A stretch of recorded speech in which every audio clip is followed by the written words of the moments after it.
Amanda. Yeah. looking through Yeah. them. Jen, what was Okay. the Northborough vote? Where did they end up with? What was that, Amanda? What was the Northborough resolution? Where did they end up? They voted for hybrid with a phased in remote start. So week 1, everyone's remote. Then week 2, it's elementary hybrid, then the middle school, then the high school. Is that just for is that Algonquin or is that just the K-8? That was the entire regional K through 12. Oh, So they meet individually by town, and then last night they had their combined meeting, okay. which is like a cast of thousands. I'm just glad we're not a regional district. That just seems to add a level of complexity that is beyond my comprehension. Yeah, it's really daunting. Mm. Ever since I moved here, I was very interested in this whole per town district because I grew up in Miami and the entirety of Miami-Dade County. So if you look at it on the map, it is like almost all the way to Fort Lauderdale and almost all the way down to the beginning of the Keys. It's like Miami-Dade County, and that is one school district. Yeah, very different. It's gigantic. Yeah. Hi, Susan. How are you? Good. How are you? Good, thank you.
Bob, did you get set up? Not yet. I'm still working on it. I'm waiting for the. You might have to watch for Carol as an attendee and switch her over to panelist.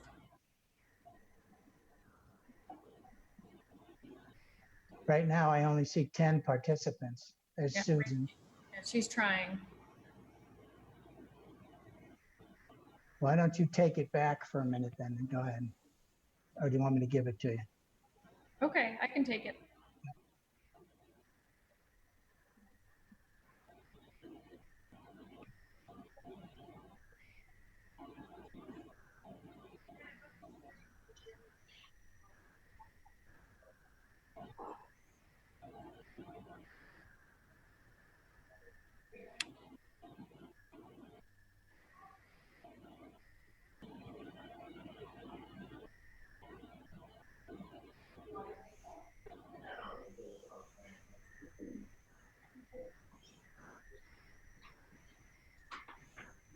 Okay, Georgette, Yeah, I'm up. can you make HCAM the host? Yes, I got to get Carol in too, so hold on.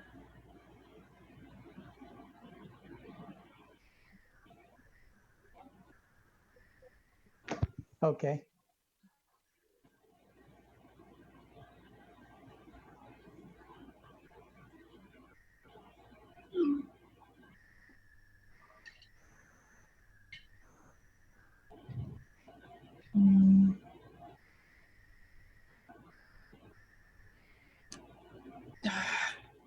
Hold on.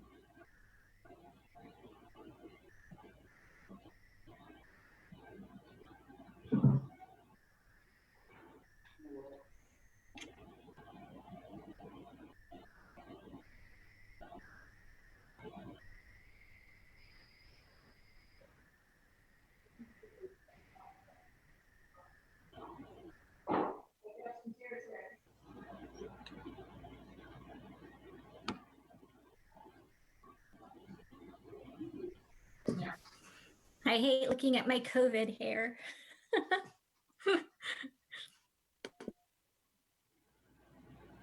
See if you can get in. We're all in that same boat. except me. Don't complain about your hair. It's not polite in front of people like me. I think it's the combination of COVID and humidity. It's like Terrible. Yeah.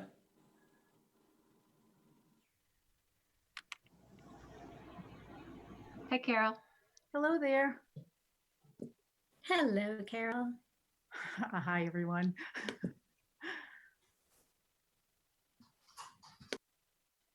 Bob, you're still host. Are you live on Yeah. ACM? Yeah, we're trying to get it up now. If you can hold on 1 second, I'll get a confirmation. Carol, there are no extra speakers tonight, right? Other than you, That, Jen. yeah, I think just, maybe Jen, Susan, and I would be the only ones. Yeah, No other guests. correct. Okay. Yeah. I'm looking through my statement, my script.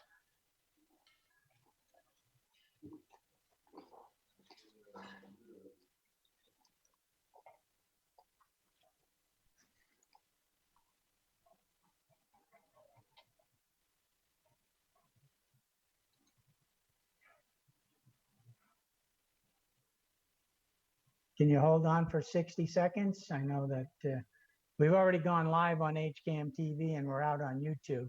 We're trying to get Facebook up, so can you hold on for a second? Sure. Great. Thank you. Georgette, Amanda, thank you.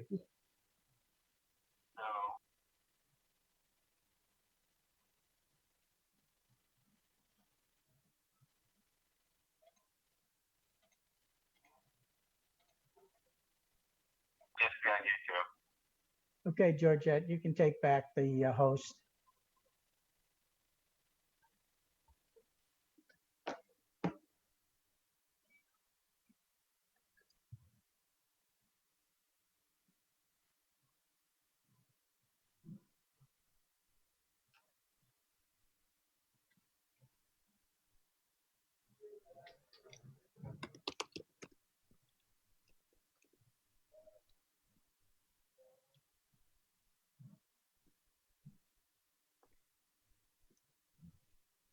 So Amanda, you can start whenever you're ready. Great. Thank you. Everybody all set? Okay. Good evening, Hopkinton. This is the August 13th school committee meeting, and I'd like to welcome you. My name is Amanda Fargiano, and I am the chair of the school committee. Before we begin, permit me to confirm that all members and persons anticipated on the agenda are present and can hear me. Members, when I call your name, please respond in the affirmative. Let's see, we have Joe Markey, Yes. Leah Bentley Rafferty, Yes. Nancy Kavanaugh, Yes. Meg Tyler. Aye. Okay. Staff, when I call your name, please respond in the affirmative. Carol Kavanaugh, Yes. Jen Parson, Yes. Susan Rothermick. Yes. Okay. And we do not have any additional speakers on the agenda. Good evening. The open meeting of the Hopkinton School Committee is being conducted remotely, consistent with Governor Baker's executive order of March 12, 2020, due to the current state of emergency in the Commonwealth due to the outbreak of the COVID-19 virus. In order to mitigate the transmission of the COVID-19 virus, we are complying with the executive order that suspends the requirement of the open meeting law to have all meetings at a publicly accessible physical location. All members of the public bodies are allowed and encouraged to participate remotely. The executive order, which you can find posted with the agenda materials for this meeting, allows public bodies to meet entirely remotely as long as the public body makes provisions through adequate alternative means to ensure interested members of the public are provided reasonable access to the deliberations of the meeting. Ensuring public access does not ensure public participation unless such participation is required by law. This meeting will feature public comment. For this meeting, the Hopkinton School Committee is convening by Zoom, as posted on the town's website, identifying how the public may join. Additionally, the meeting may also be broadcast by HCAM through one of its many channels or platforms. We are being broadcast on Verizon Channel 31, Comcast Channel 96, through HCAM TV live streaming on YouTube, and through HCAM on Facebook. Please note that this meeting is being recorded and that some attendees are participating by video conference. Accordingly, please be aware that others may be able to see you, and take care not to screen share your computer. Anything that you broadcast may be captured by the recording. Meeting supporting materials and packets have been provided to members of this body and are available on the town's website via the web meeting calendar unless otherwise noted. The public is encouraged to follow along using the posted agenda unless I note otherwise as the chair. Meeting ground rules. We are now turning to the first item on the agenda. Before we do so, permit me to cover some ground rules for effective and clear conduct of our business and to ensure adequate meeting minutes. I, the chair, will introduce each speaker on the agenda. After they conclude their remarks, I will invite board members to provide any comment, questions, or motions. Please hold your comment until your name is called. Please remember to mute your phone or your computer when you are not speaking. Please remember to speak clearly and in a way that helps generate accurate minutes. For any response, please wait until the chair yields the floor to you and state your name before speaking. If members wish to engage in colloquy with other members, please do so through the chair, taking care to identify yourself. Let's see. So for public comment, we have, as posted in the agenda, received public comment via email to the school committee that was identified as public comment. And we had a deadline of 5 p.m. tonight. We have received public comment, which we'll be sharing shortly. Okay, and I think that brings us over to lots of things to manage tonight. The Pledge of Allegiance. So at this time, I'd like to invite you all to please stand and recite with me the Pledge of Allegiance. Pledge allegiance to the flag of the United States of America, and to the and to the republic for which it stands, one one nation, nation, under under God, God, indivisible, with liberty and justice for all.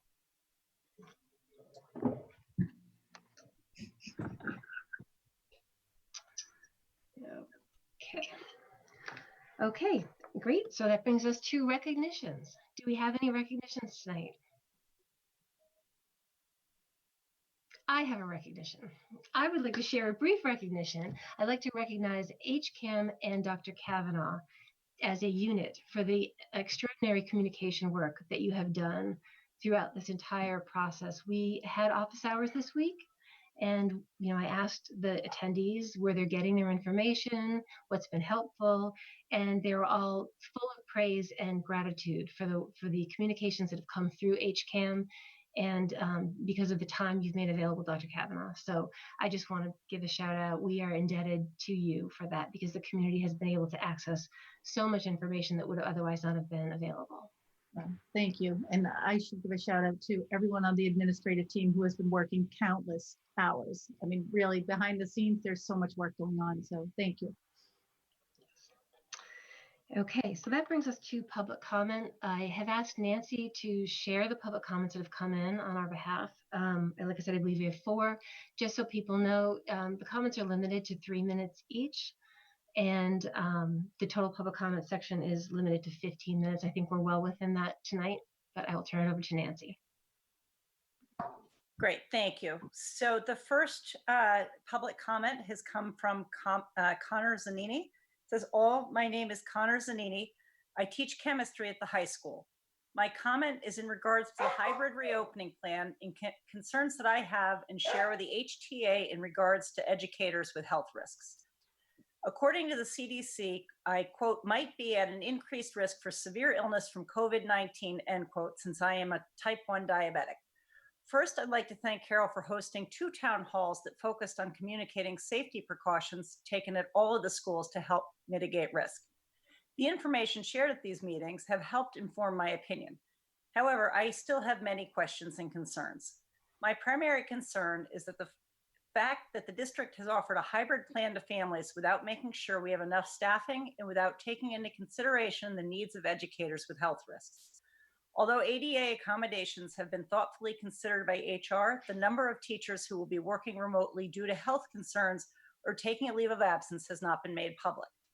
In addition, the inequity and safety precautions across the district is a concern. It is my understanding that the high school is the only school that will allow students to move through the building during the day. Teachers at the high school will see between 75 and 125 students a day, more or if they are assigned a duty such as covering a class when a teacher is absent or quarantined. Due to this reality, the decision to go back to school weighs heavily on my conscience. Should I go back to school where I will be in the same classroom as over 100 students each day and risk contracting COVID-19, which may have a severe impact on my health and well-being? Or should I take a leave of absence with only 12 weeks of 2/3 pay? Put simply, my only option is to go back to school as I just purchased my first home and cannot afford to go unpaid for 40 weeks. I wish I did not have to make a decision that could lead to severe illness. I wish the same on behalf of my colleagues, many who have more severe health concerns. I will be extremely nervous about the number of students I will teach each day at the high school and do not believe the hybrid plan was communicated to families in a way that truthfully included the number of staff that will not be returning to school. Respectfully, Connor Zanini. The next one, sorry, it just takes me a minute to go through since we have received so much. I'm having trouble.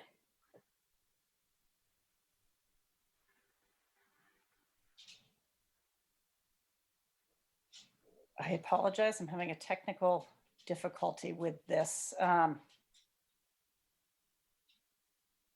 I help, Nancy? Yep, you know what? I'm having trouble sorting these through. I'm looking for the one from Do you want me to read the Miles? revised one from Miles Cahill. I have it here if you'd like me to read it. That would be great. Thank you. Okay, we have a statement from Miles Cahill, who is a resident of Hopkinton. We should also say, I think Connor Zanini is a resident of Milford. The statement from Miles Cahill says, while most parents indicated that they were willing to send their children to school with 6 feet of physical distance and masks, I believe these choices were made without understanding what teaching would look like in the two scenarios. A classroom that observes strict distancing is not going to offer the same classroom experience of a year ago. Distancing eliminates active learning pedagogies like group work, pairing, and close teacher-student interaction. Masks make it hard to hear and understand nonverbal clues. While remote teaching technologies are inferior to the regular classroom, they may be better suited to active learning than a distance classroom. The evolving science of the SARS-CoV-2 virus and COVID-10 illness is concerning. Recent studies have shown that children over the age of 10 can spread the virus as effectively as adults, and children under 10 may have significant viral loads in their respiratory tract. The virus is spread through the air in small droplets, which can stay in the air for extended periods of time. Studies from hospitals, restaurants, schools, churches, and other enclosed spaces suggest that the virus may spread widely in a room over an extended period of time. Even with compliance, 6 feet of space and masks, while effective for short interactions, is not enough protection for extended periods in enclosed rooms, even with ventilation. Spending extended time in schools will pose a significant risk to students, staff, teachers, and staff, and by extension, their families. When students or teachers are infected, there will be wide disruptions as classes and students will need to convert to online for a period of weeks. Hopkinton has earned its reputation as a top-ranked school and a top-ranked state, largely because of its talented teachers. A hybrid model may result in many classes being taught by substitutes or VHS. We may even lose talented teachers if they are unable to teach in person. This would have both short and long-term consequences for our children. I urge the administration, school committee, the HTA, to adopt an effective remote learning model until we can get the virus under control. My fear is that the hybrid model will devolve into the experience of last spring when the virus spreads in our school. As hard as it is to have children at home, it is the safest and most pedagogically sound choice.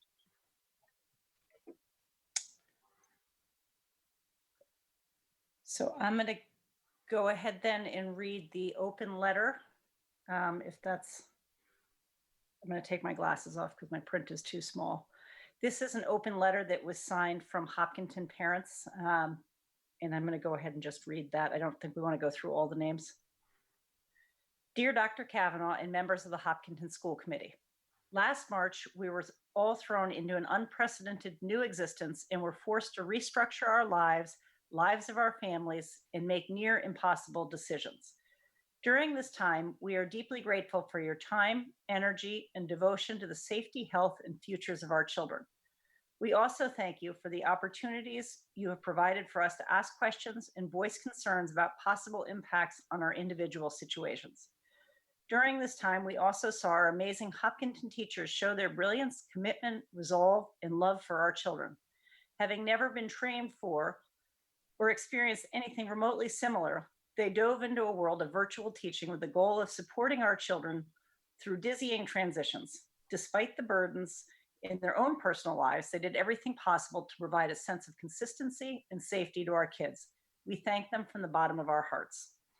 Many of us were drawn to Hopkinton, at least in part, by the conviction that our children were going to be educated, mentored, coached, and supported by some of the best educators in the state and the country. We are proud of our district and confidently send our children to the care of Hopkinton teachers every single day.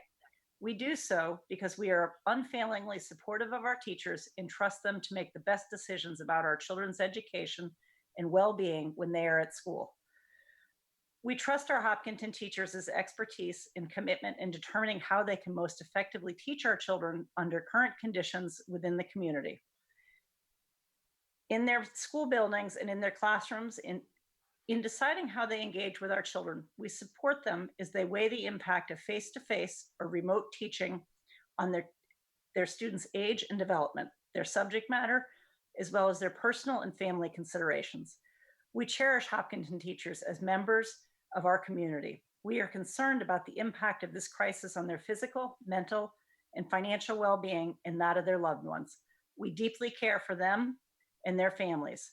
Once we know the teacher's choices, if numbers do not align, we trust in the creativity, compassion, and flexibility of our amazing community to find creative solutions and ensure that everyone's needs are considered. Therefore, we urge more open and honest conversations between all members of our community as we seek a future where none are asked to make impossible choices between their family and work. We cannot weather the loss of any important community members, either through COVID-related attrition or through illness or worse. And that is from, it was about 55 on the last, 55 parents the last time I counted. I don't know if somebody has a more accurate count. And then there is one more. Amanda, do you have access quickly to the last one? I'm having trouble finding it. Yes, I think I do. Yep. This is from Sarah Grappo, this one you're looking for. Let's just see. I want to just get, I think she revised it, so.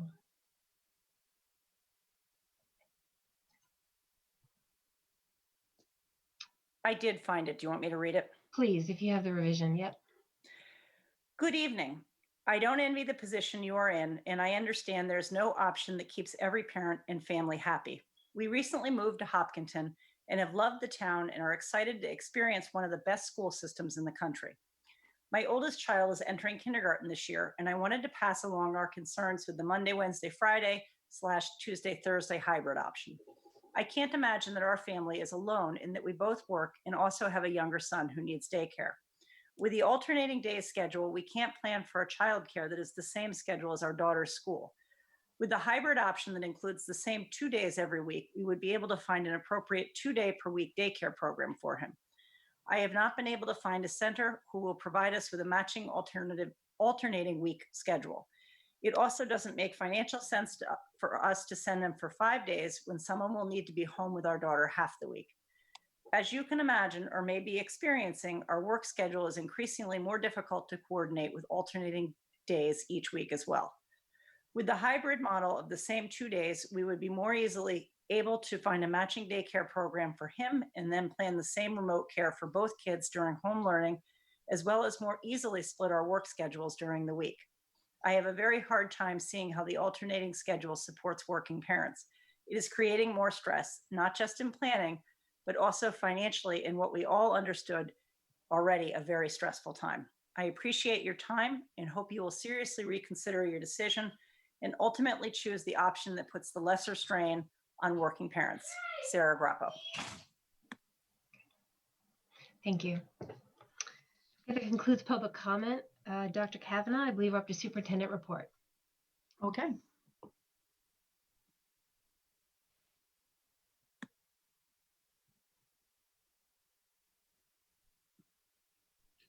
Oops, I do not have the ability to share my screen.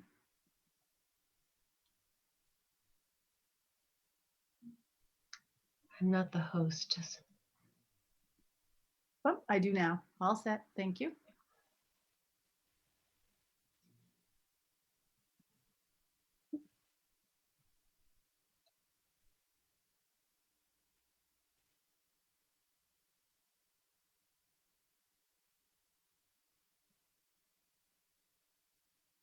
Am I doing?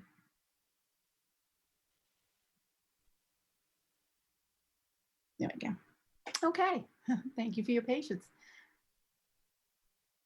All right, so this is the superintendent's report for August 20th. Full disclosure, it's kind of a revamped August 6th because we were unable to, or August 14th. Oh, sorry, it's the 14th. Oh my God, I don't know what date it is. The 14th because we were unable to meet last week on the 6th. I thought I would bring a little bit of levity to my report tonight. I just saw this and thought it was a little bit funny. So aside from the coronavirus, civil rights, the election, school, and the economy, how has your summer been? And I think, I like it because it really does kind of encapsulate all that has been going on for us as we've been really busy in the Hopkinton Public Schools, thinking about those things like civil rights, like school, like the coronavirus, and there hasn't been a whole lot more that we've been up to. Our proposed first day of school, because I know parents are asking, we have taken a look at the calendar, and I know the committee will be voting on this tonight.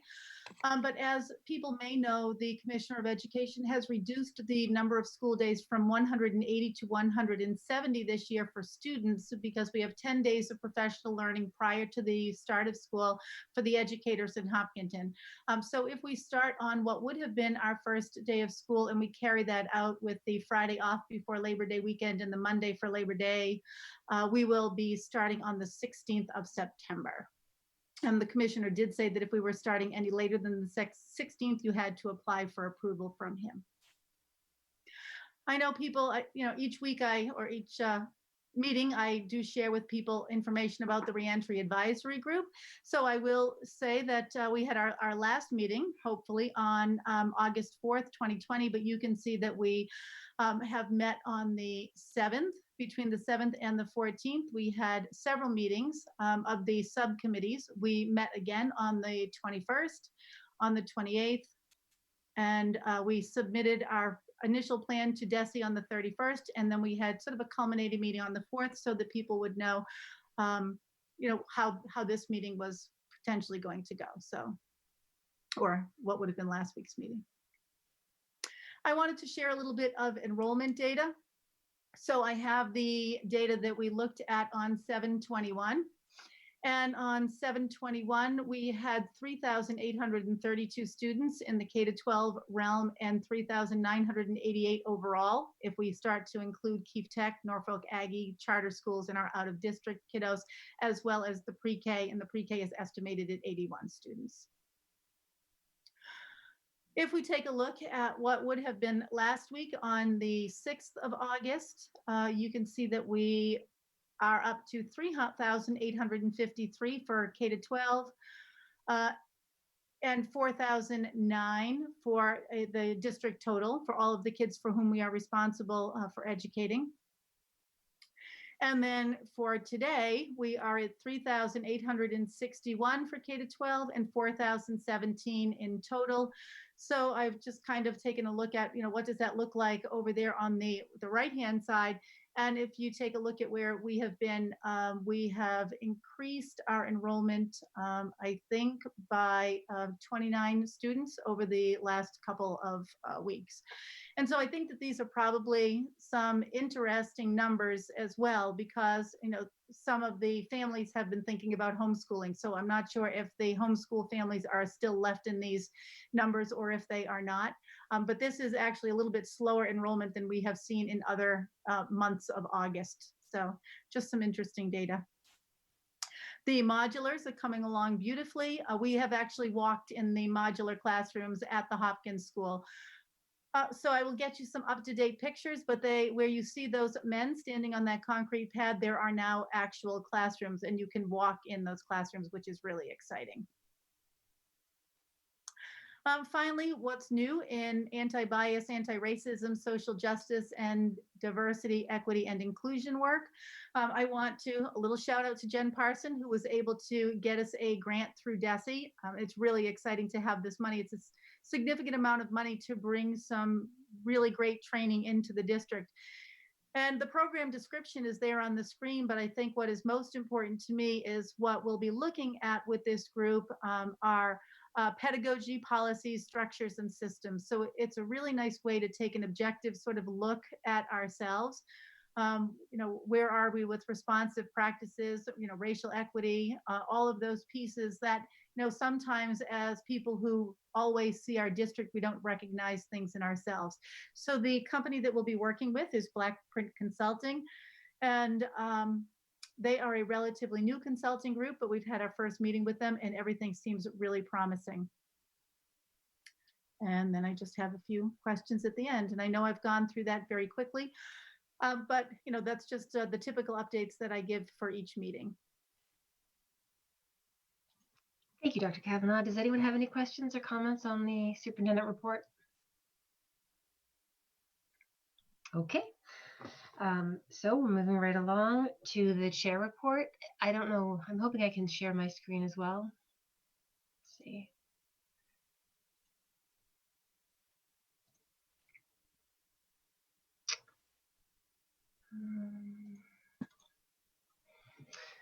Okay, so just quickly, community engagement. I want to thank the community for reaching out to the school committee. We have had extensive community engagement, and it's just wonderful to hear directly from members of the community about your concerns, your questions, your thoughts on mostly reopening, but there were some other emails that came through. Just to give you a sense of what's happened, first of all, I want to thank Georgette for helping us coordinate our office hours. We've had office hours weekly as planned, alternating afternoon and evening on the 729, 85, and 812. And we've had very good attendance at all of those, a lot of questions coming in. And thank you, Dr. Kavanaugh and HCAM for the hangout sessions, which I already mentioned on the 28th, the 4th, and the 11th.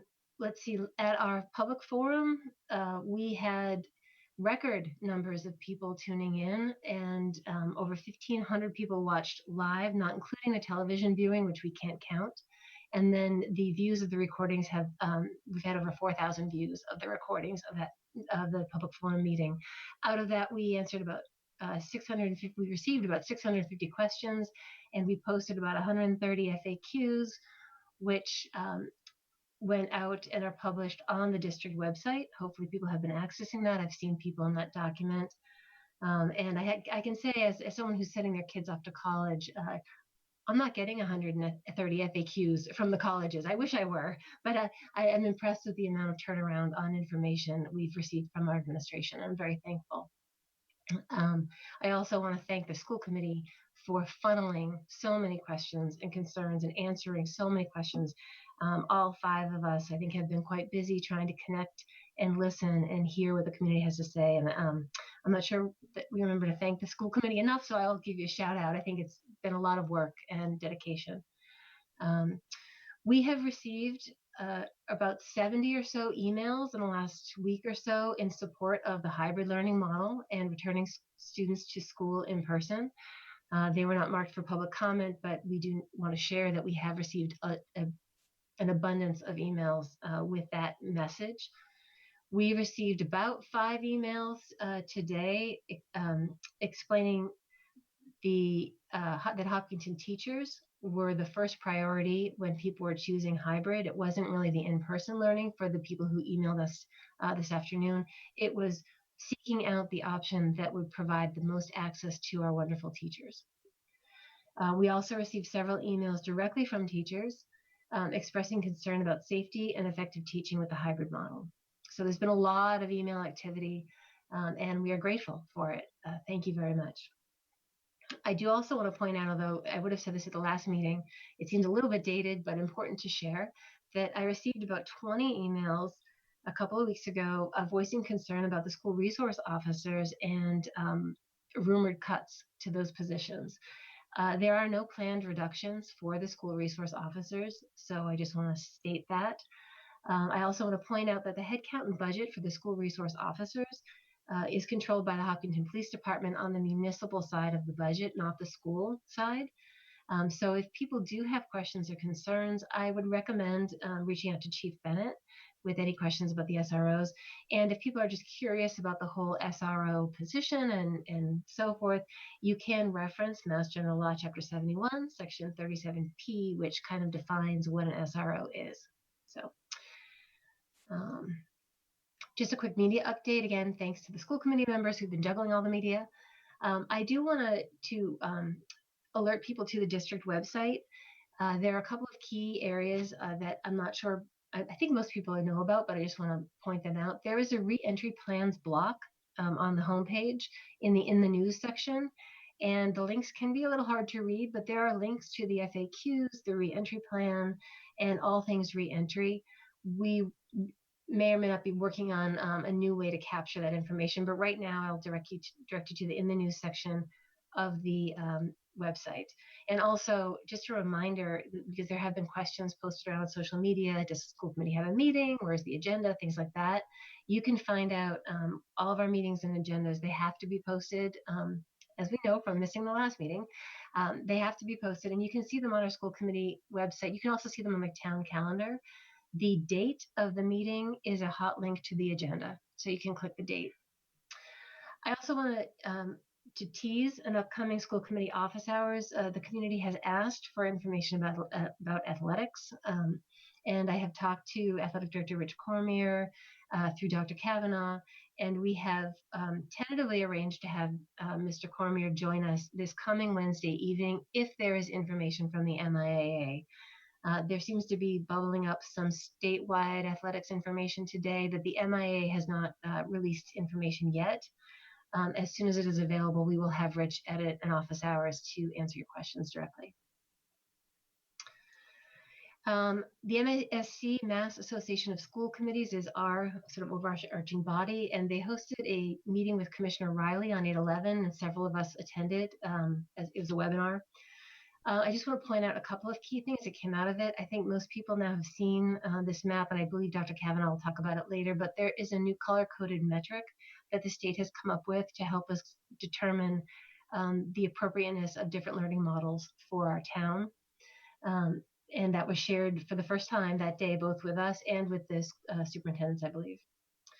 As I said, no decision has been yet made on athletics. The commissioner did say that eligibility for athletics is not tied to a learning model. That was something that was, I think, confusing to people. There was a question for the commissioner about making teachers essential workers, and I have heard this talked about before. He said that that is not his responsibility, that would have to come from the governor. And the other thing of note that I took away was that there is some work afoot to put together some information on testing. I believe originally when the commissioner talked about this, it was mostly for teachers and staff, but when questioned about might there be testing guidelines or plans for regional schools, he indicated that might be included in the scope. So I don't know exactly what the scope is, but I do know that the commissioner has committed to the MASC that there will be information on availability of testing and planning for testing next week.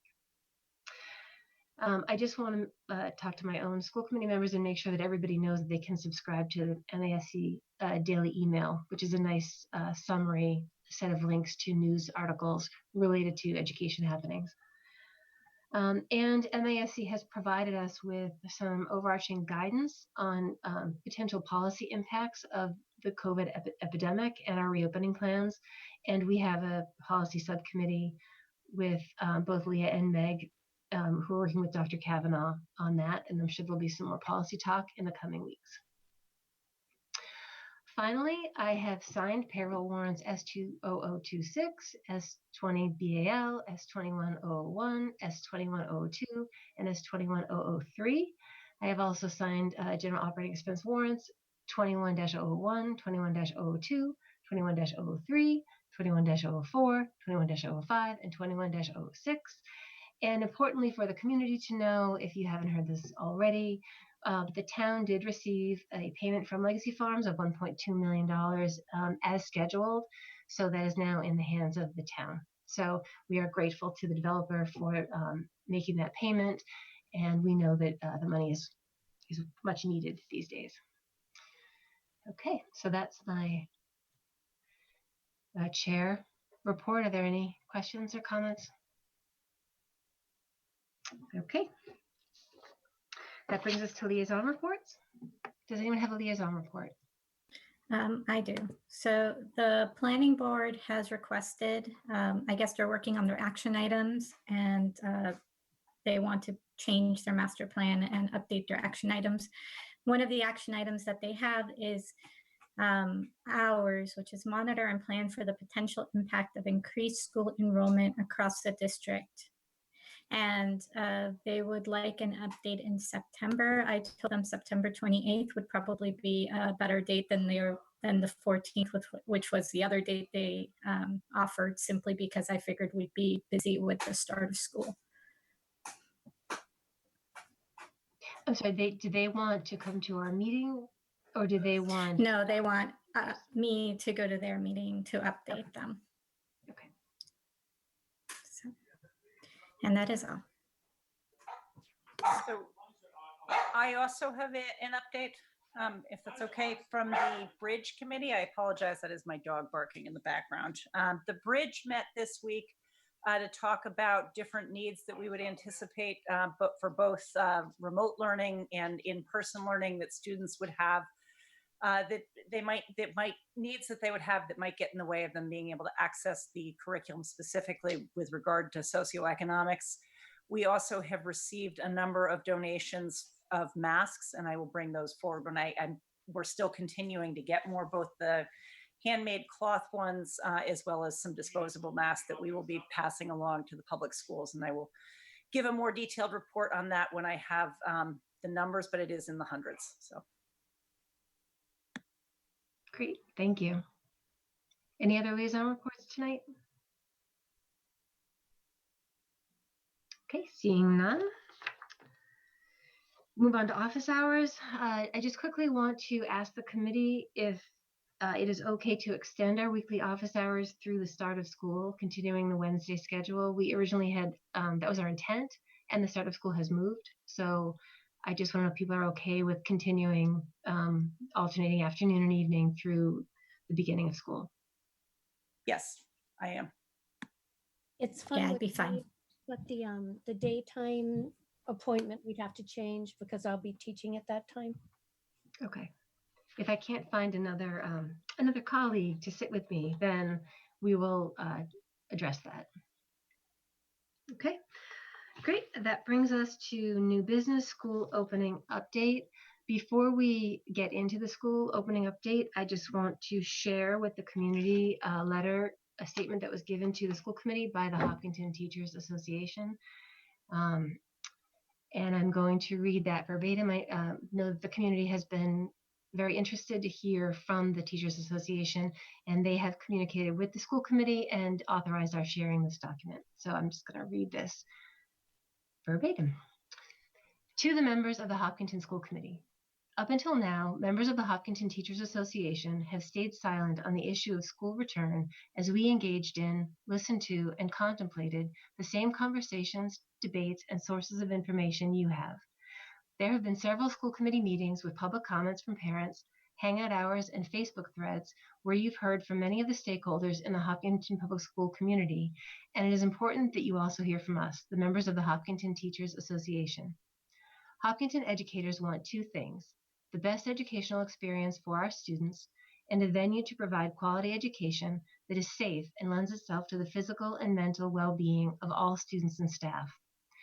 In a situation where these two wants are at odds with each other, we must demand that health and safety be the priority above all else. We must find a way to educate our students in the best way possible that does not compromise the wellness of students and staff. This is our stance, and we will remain steadfast in accepting nothing less. At this point, HTA members have been unable to have their questions about safety answered in a satisfactory way by the Department of Health. Questions must be answered completely, and subsequent answers should not contradict previous answers. Questions should be answered with confidence and in ways that are based on science and not simply in a way that is convenient to whatever the preferred school reopening plan may be. Using the guidelines put forth by the CDC, we know that we need what we need to do, but for Hopkinton educators, the question remains, can we do what we need to do and do to be safe? And can we provide a quality education while we do it? These two questions have yet to be answered for Hopkinton educators, and just as we are concerned about it, we feel that everyone in the HPS community should share in those concerns. We are turning to you in the hopes that you can help facilitate answers to our many questions which have yet to be answered. 1. How do we protect teachers with physical conditions that put them in a high-risk group when remote assignments are not available? Allowing parents to make choices on hybrid or remote has dictated whether or not our teachers can be given these necessary accommodations. How do we ask them to take a year or partial year of unpaid leave and without insurance because there is no remote assignment available to them? 2. How do we meet the needs of FAPE laws while also providing a safe place for educators to work? How do we ensure safety for educators who work with students who cannot wear masks and who cannot maintain distance? 3. How do we ensure safety in all of our classrooms, especially in Elmwood and the middle school, where the MERV ratings for air filters are below the standards as prescribed by OSHA? Both schools have MERV 8 filters as opposed to 13, which is the recommendation. We must take all steps to improve overall air quality and mitigate viral transmission. 4. How do we ensure that educators are able to stay home if asked to quarantine or become ill due to a school exposure without loss to their salary or sick days? 5. How do we ensure safety for educators at the secondary level and specialists at all levels who will be exposed to over 100 students per week? 6. How do we ensure safety for students and staff at the high school who will be unable to remain in cohorts as prescribed by DESE and the CDC? Are we sacrificing the health of all in doing so? As teachers, we share the feelings of loss that Hopkinton students have been grappling with since March 10th. We too are mourning the loss of being in the classroom with our students. The experience of in-person teaching and learning cannot be replicated elsewhere. The social emotional benefits of the in-school experience is experienced not just by students, but by all staff members as well. But as we consider a return to school, we know that a hybrid approach will not bring this back for us or for our students and brings with it additional questions. The questions we have about the impact on the learning and social emotional well-being of students are as important as those about safety. 1. How will the quality of teaching and learning be impacted with a schedule that includes dramatically shortened classes along with frequent disruptions for mask breaks and cleaning? 2. How will the quality of teaching and learning be impacted by the loss of valued Hopkinton educators who will be forced into an unpaid leave of absence due to health or childcare issues? 3. How will the quality of teaching and learning be impacted with frequent absences by teachers who must remain out for any COVID-19 symptoms or who may be out to care for family members or provide care to children whose own schools may enforce a quarantine or COVID-related closure? Do we have substitutes available? Or will we need to transition to remote? Are we prepared to do so? Will we add to the stress of our students when the teachers are sick or absent on a frequent basis? 4. How will we provide training for teachers on a brand new learning management system so that their remote learning is ready to go? Despite being given extra days for professional development prior to the return of students, do we have enough time to learn this program in addition to learning safety protocols, redesigning curriculum to meet the schedule of a hybrid plan, and planning for how we will meet the social and emotional and academic needs of students who have experienced great stress and possible learning loss? 5. Should we be using this time to ramp up our remote learning plans given the relative certainty of another school closure, rather than struggling to find answers to what are seemingly unanswerable questions about operations in a hybrid plan? While we are insisting on answers to these questions about safety in teaching and learning, we are not opposed to any one school return option. We just want it to be safe for all, and we want it to give us as educators a chance to deliver the quality instruction our students deserve. We believe there is not a one-size-fits-all approach in how we return to school, and that the district should be creative in their approach to meeting the academic and social-emotional needs of our students, no matter what the model we are in. We would like to see students, even in a remote learning situation, be able to participate in an after-school activities like clubs and sports, all of which can be achieved in small groups or outside, and without the health and operational complications of a full day in school. We want our students to be happy and healthy, and we must find a way to do this that does not jeopardize their well-being or the well-being of educators. In closing, we want to reiterate that there is plenty of information out there from experts at the CDC, the World Health Organization, and beyond, but this information does not come with answers to the questions being posed by Hopkinton educators. Can we, within the operational and staffing realities of Hopkinton Public Schools, adhere to the rules of safety and provide a quality education to our students while serving their social emotional needs as well? When these questions can be answered with certainty, we will celebrate a return to the school building, hybrid or otherwise. But until then, we implore the decision makers of Hopkinton Public Schools to explore other paths and find creative solutions to achieve the excellence that our students and staff deserve and demand. Written with respect on behalf of the Hopkinton Teachers Association, Becky Abate, President of the HTA.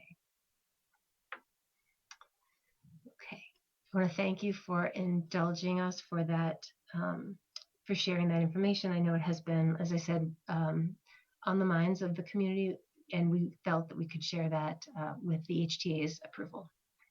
So at this point, we are going to move into our school opening update from Dr. Kavanaugh. So Dr. Kavanaugh, if you'd like to continue. I will, thank you. I'll take the screen.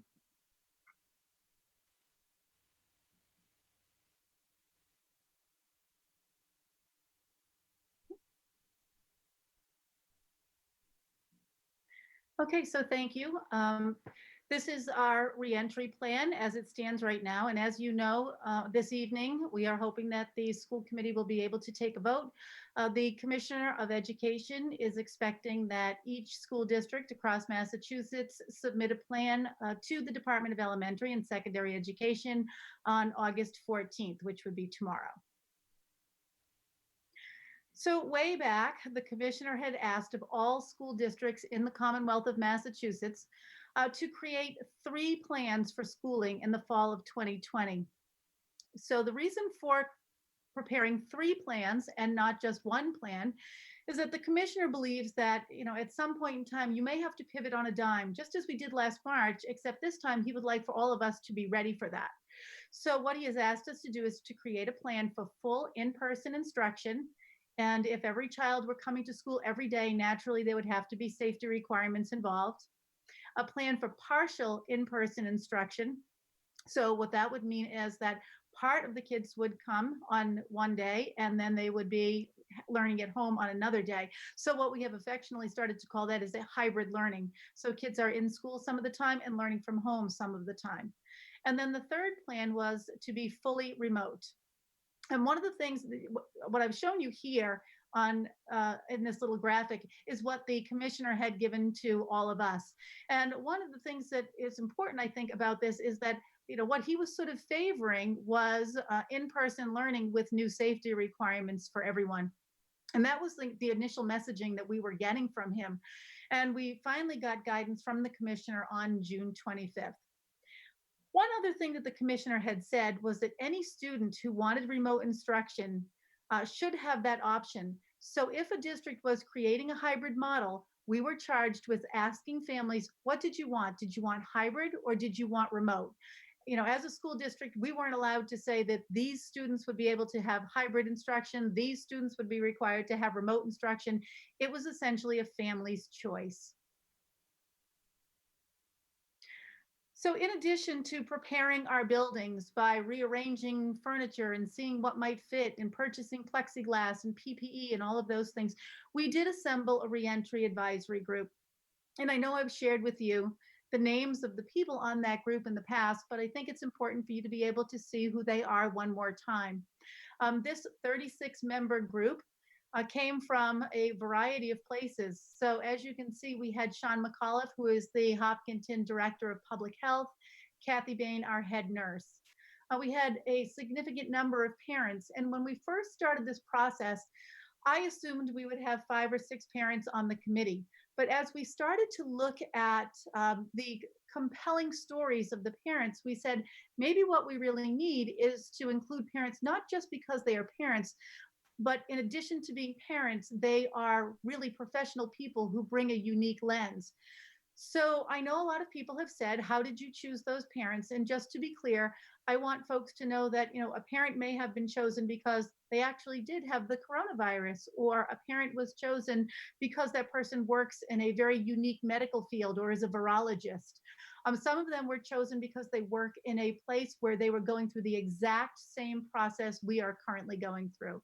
Some parents were chosen because they have multiple children in the district, and we thought that would be interesting to see how this impacts students at different grade levels. We had 2 students who stayed with us for the entire time. They came to every single meeting, and they were, not just present, but also participatory. And they are Jasmine Batika and Danny Andrews. So I want to extend a great big thank you to them. They were amazing in their participation with us. On the left-hand side of this, you can see that we had a school committee member, Meg Tyler, and a select board member, Brendan Tedstone. We had the central office administrators, especially the assistant superintendent, the director of finance, the director of facilities, and the director of human resources. Karen Zaleski and Ashok Ghosh, student services director and technology and innovative learning director. They contributed, but they were not part of the group proper, so to speak. We had 5 building principals, the HTA president, the paraprofessional co-president, several teachers, a couple of folks who are both teachers and subject matter leaders, and then an administrative assistant in the district.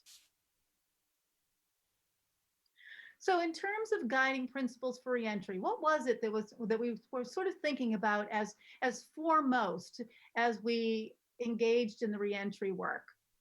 The very first bullet was to provide quality programming. After all, we are an educational institution, and we don't just think about academic education, but social, emotional, behavioral education as well. So we really wanted to provide high quality programming. And at the same time, we knew that we needed to develop protocols that would keep our staff and students as safe as possible. We wanted to develop clear, focused curricular goals that promoted equitable access.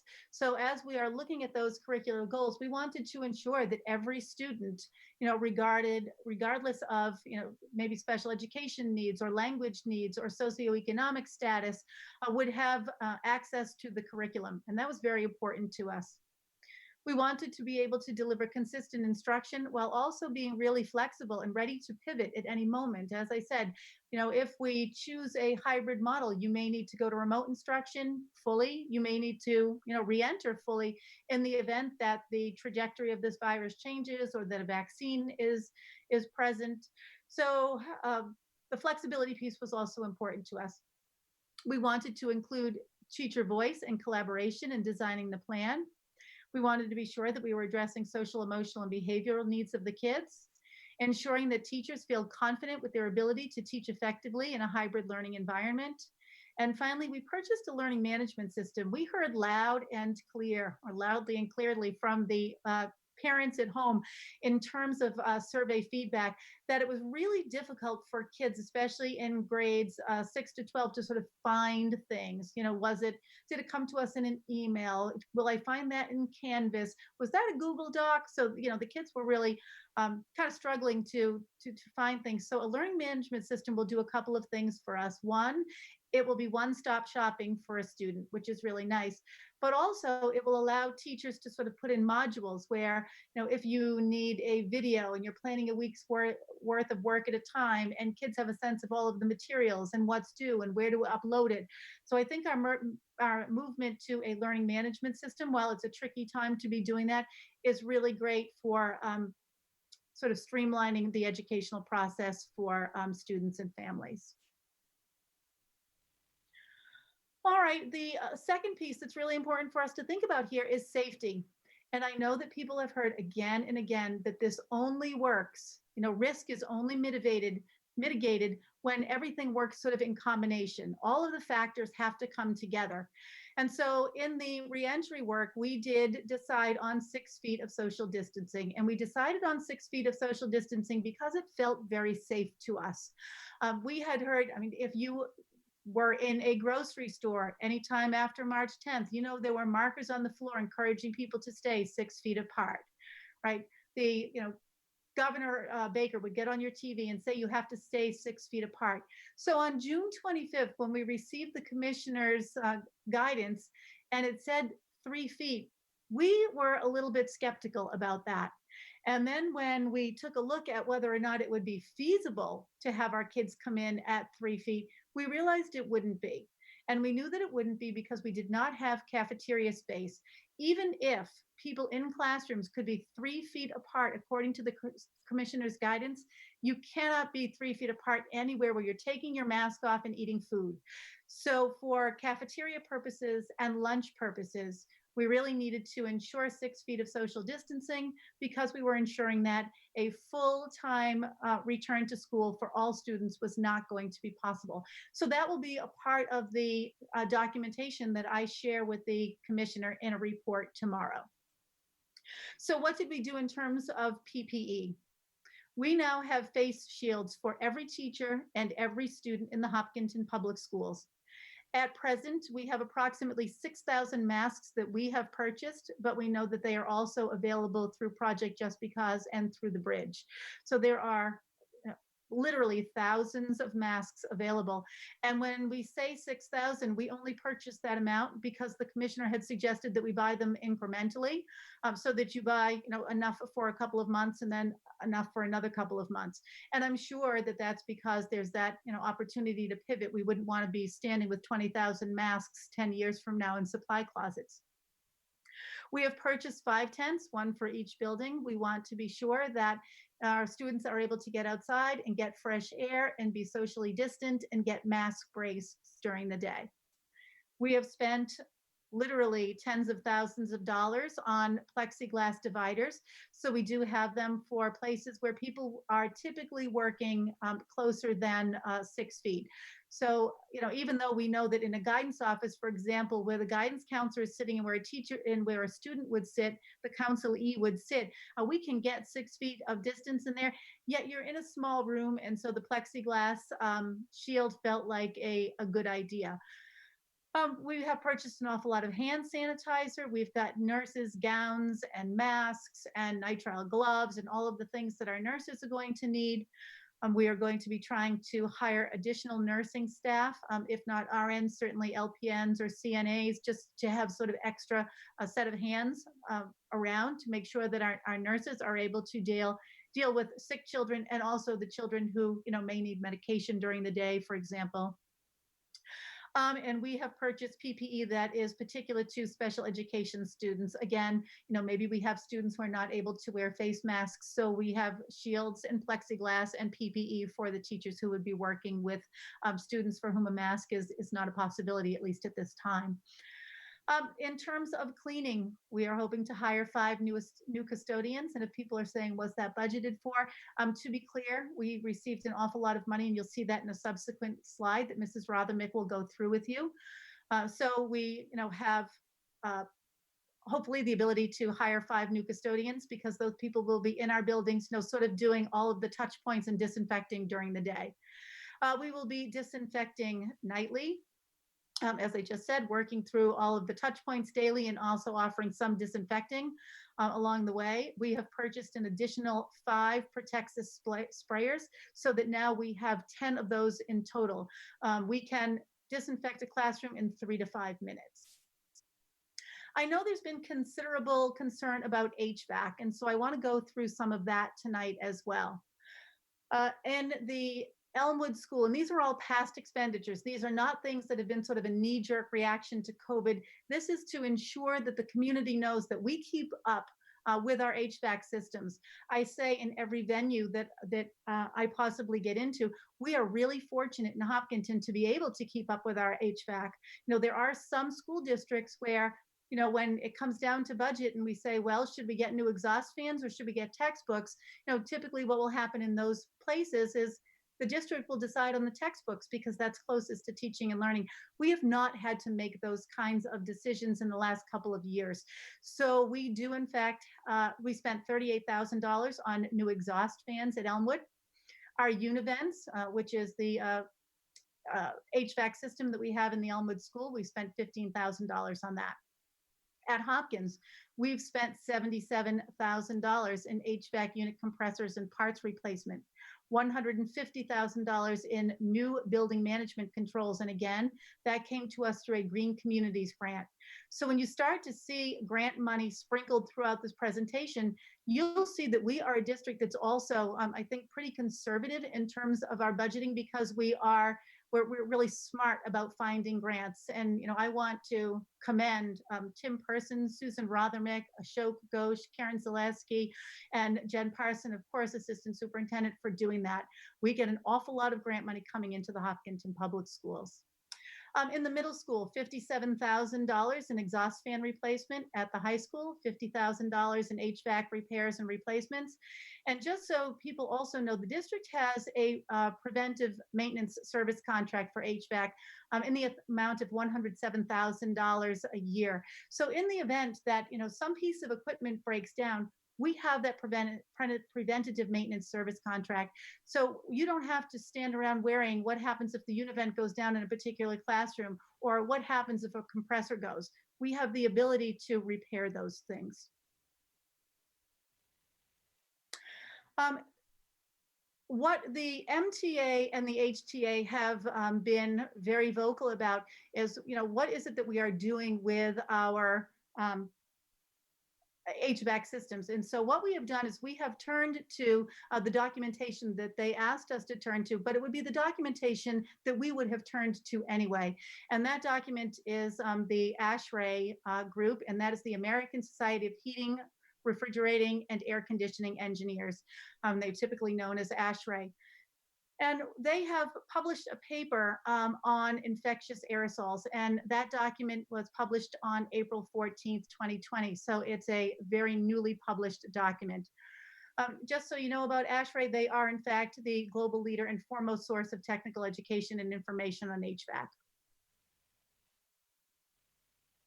So I wanted to pull some of the recommendations out of the ASHRAE position document, because I know that these have been of concern, not only to teachers, but also to folks in the community. Will their children have nice fresh air to be breathing while you're in our classrooms?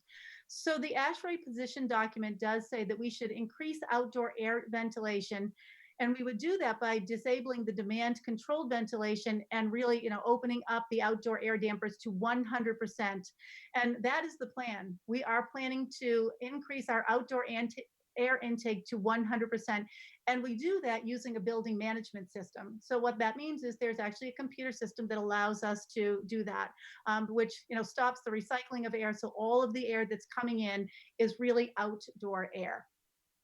The other thing that ASHRAE tells us is that we should improve central air and other HVAC filtration to MERV 13. And I know there has been so much dialogue about, should we have MERV 13? What if we don't have MERV 13?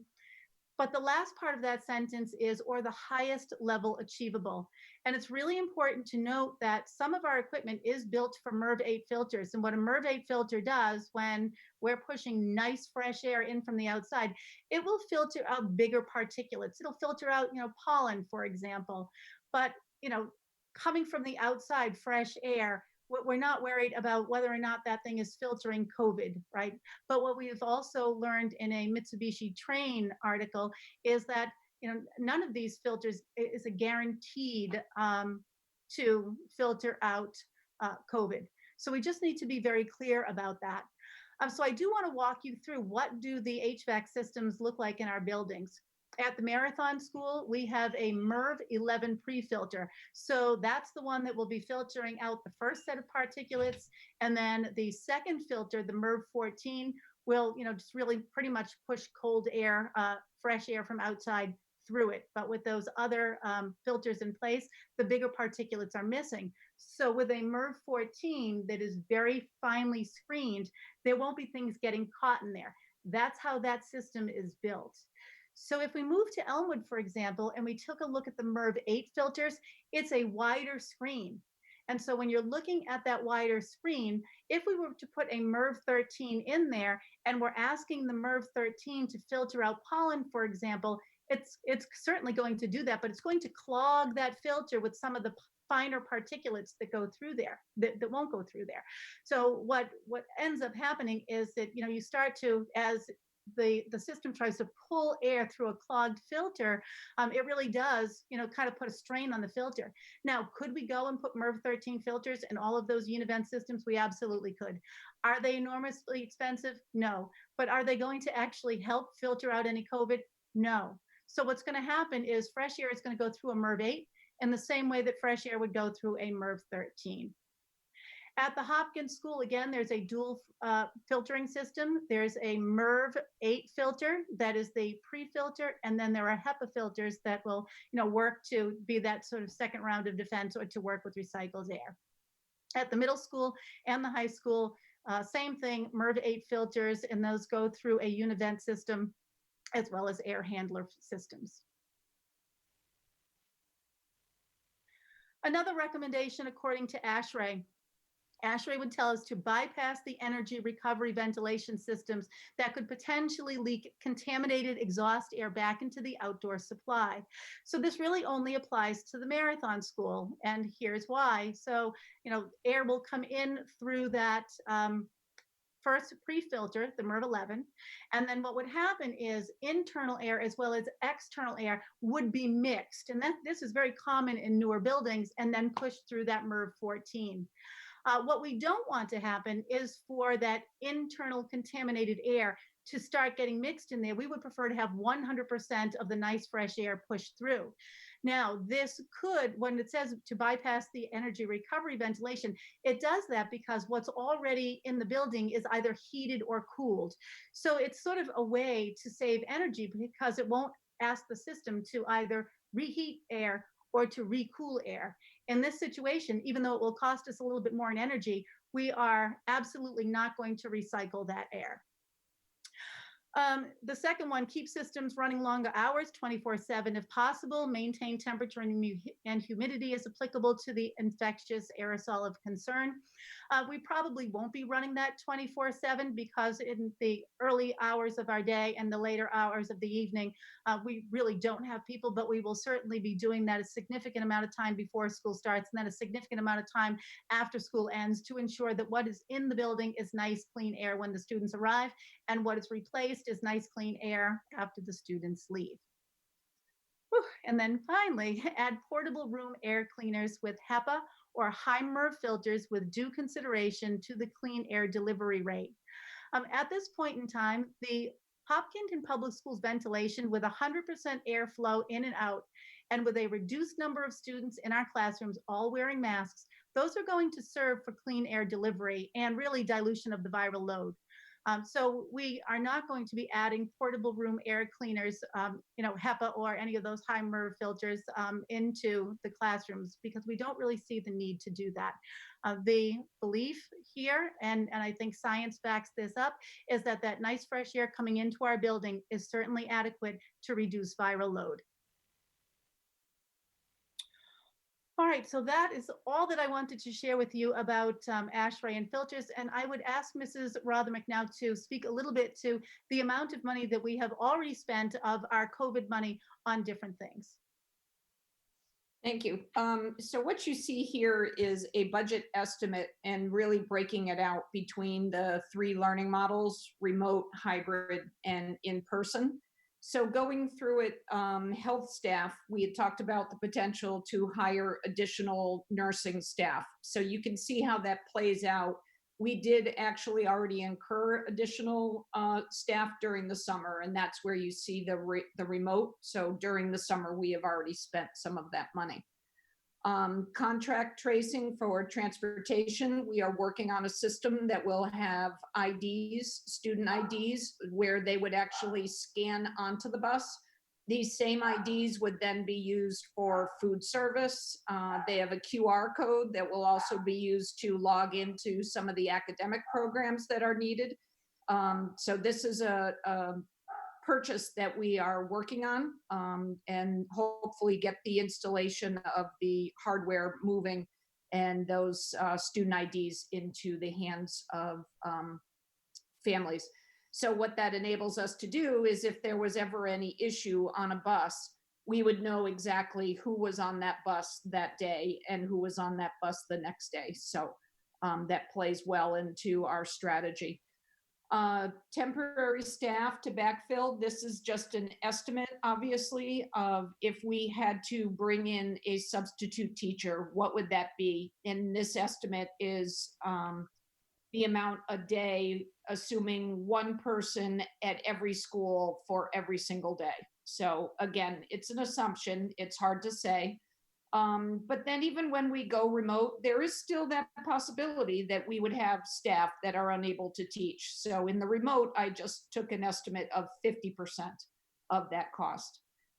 Custodial, again, what would it be for one person at each school for every single day? And of course, if we were remote, that would not be an issue.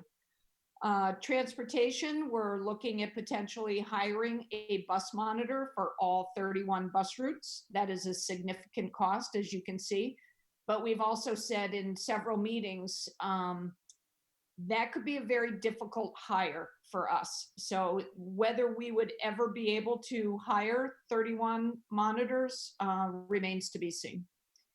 Now, there is potential to be negotiating the contract for transportation, one for the reduction in the number of days, which we've already had, the number of student days.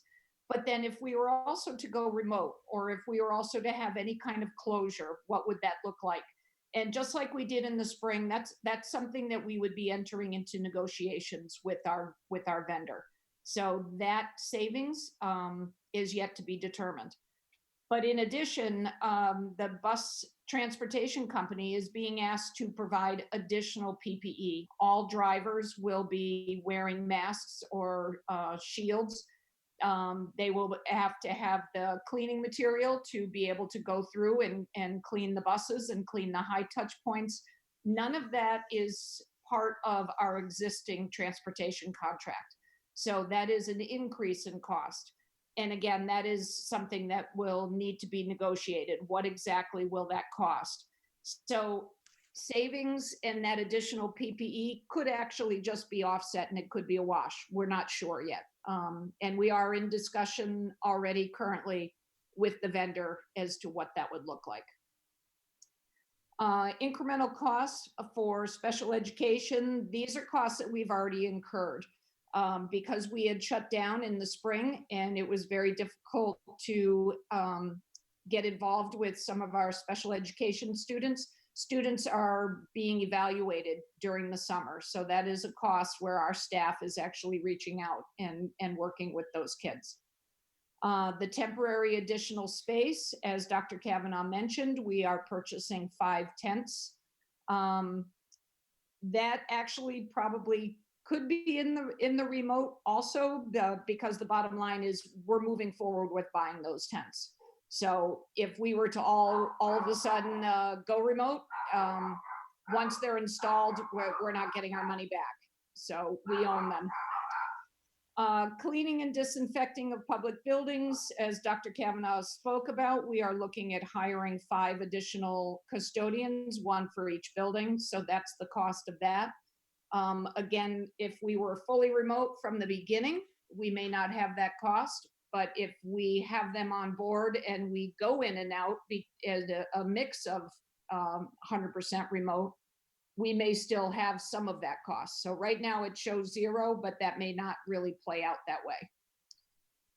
And then supplies, of course, the additional cleaning supplies that we have purchased, like those Protexus sprayers, additional cleaning so that the custodians can get through the buildings nightly, any kind of wipes, etc.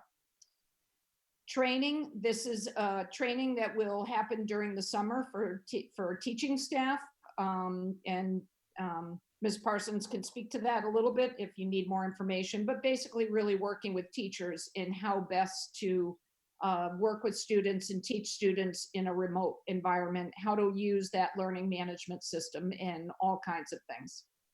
PPE and signage, you can see the 81,000. And again, at the full remote, again, we've incurred these costs. So a majority of that has been spent.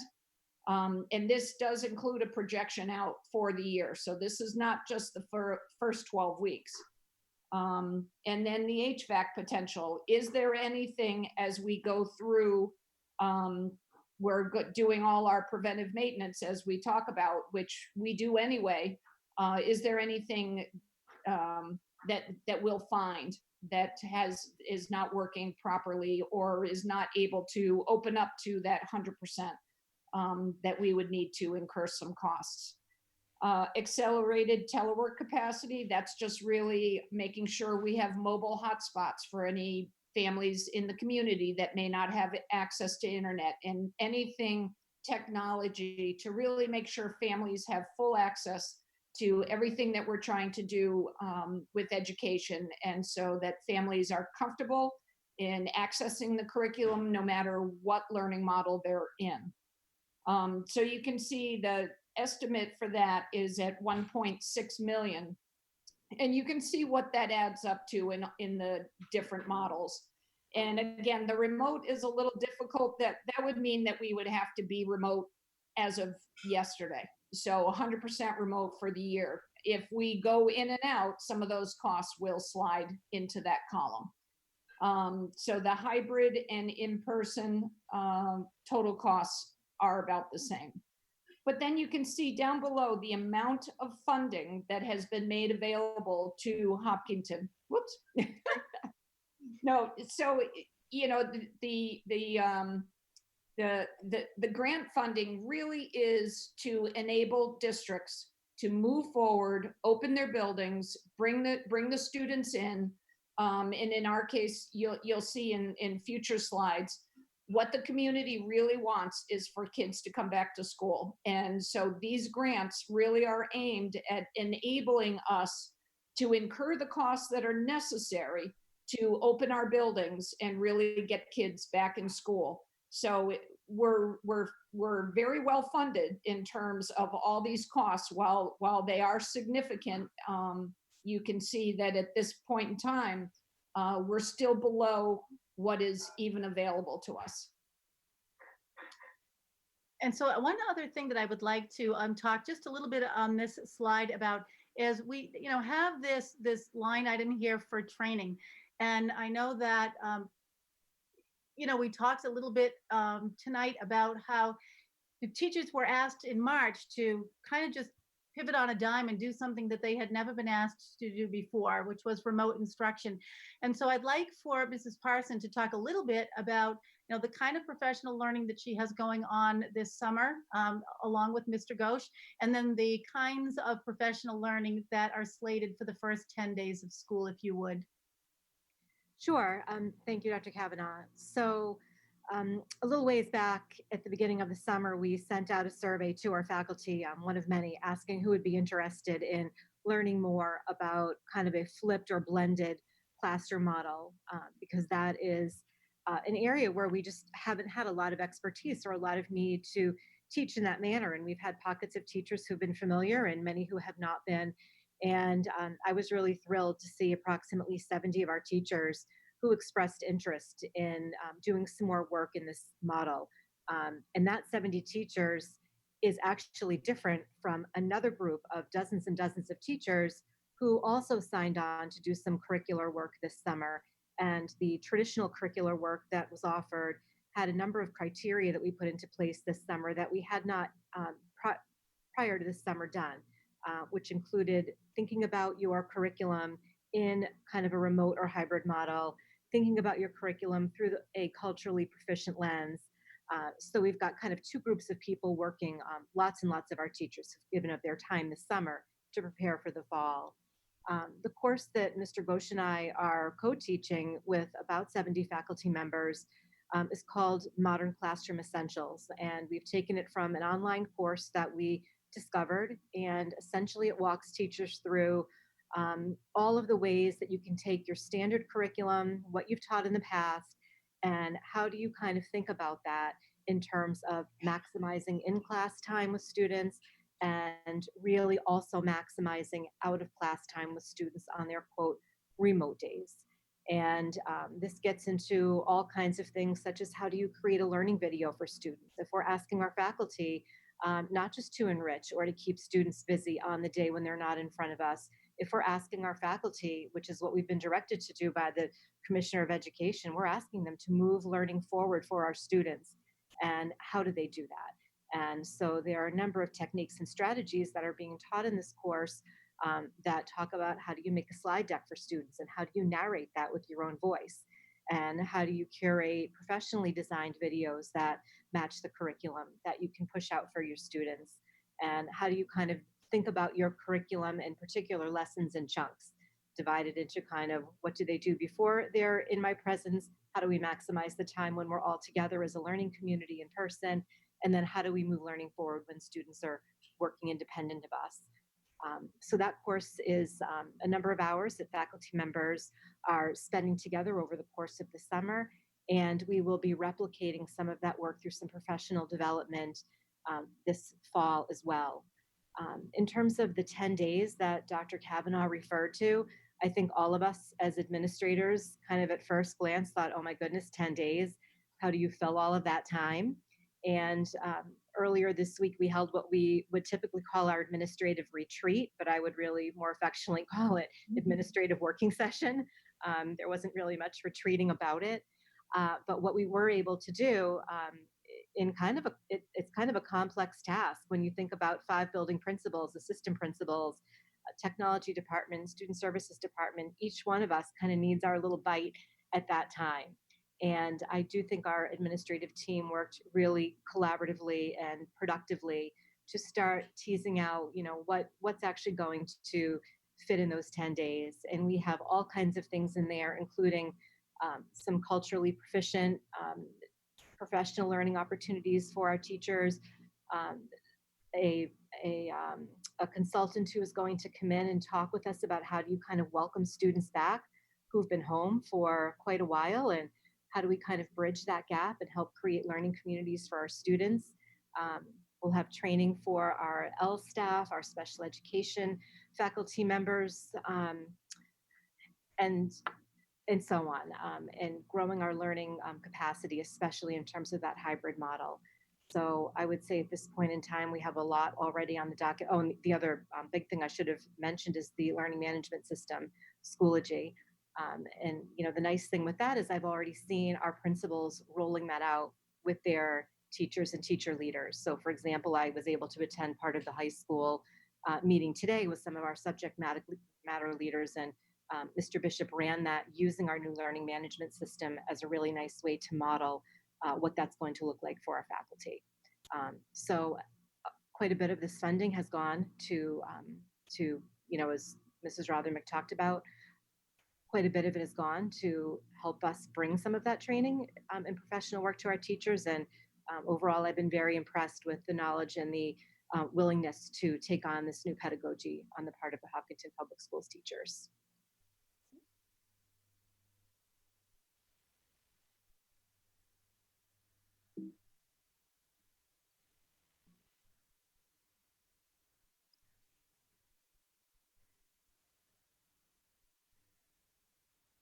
Are we able to hear each other?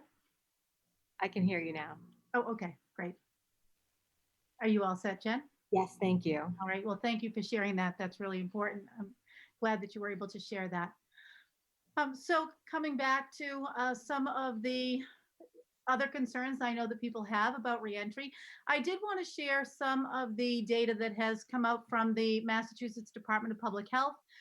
I wanted to show people where sort of Hopkinton is in terms of, COVID-19 cases and tests performed. You can see that we are the district right here with the red line across it. So in Hopkinton, at least on August 5th, we had 135 cases. And so at that point in time, we had 3 total positive tests in the last 14 days. But I think the most important column is this over here on the far right. Less than 1% of the residents of Hopkinton have had positivity in the last 14 days. And if, we kind of kept looking at that number, we are always, significantly lower than many other districts across Massachusetts. So it's very nice to have a number that is less than 1%.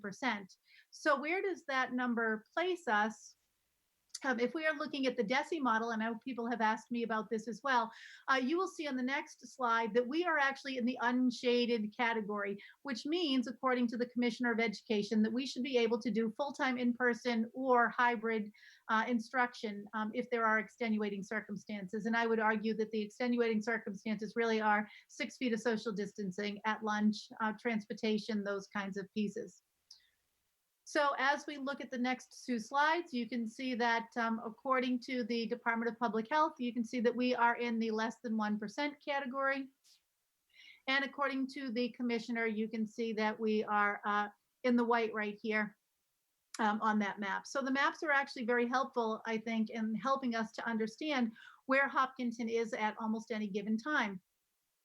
That said, it would be important for us to be able to have, some kinds of metrics by which we say, okay, is it time now to go from hybrid to remote learning? And so what you see on this screen right here is that, they're asking us to consider things like monitoring positive testing, which is, a really good metric to use. And it says, in consultation with their local boards of health, districts should consider whether these additional metrics and underlying data may indicate other concerning trends.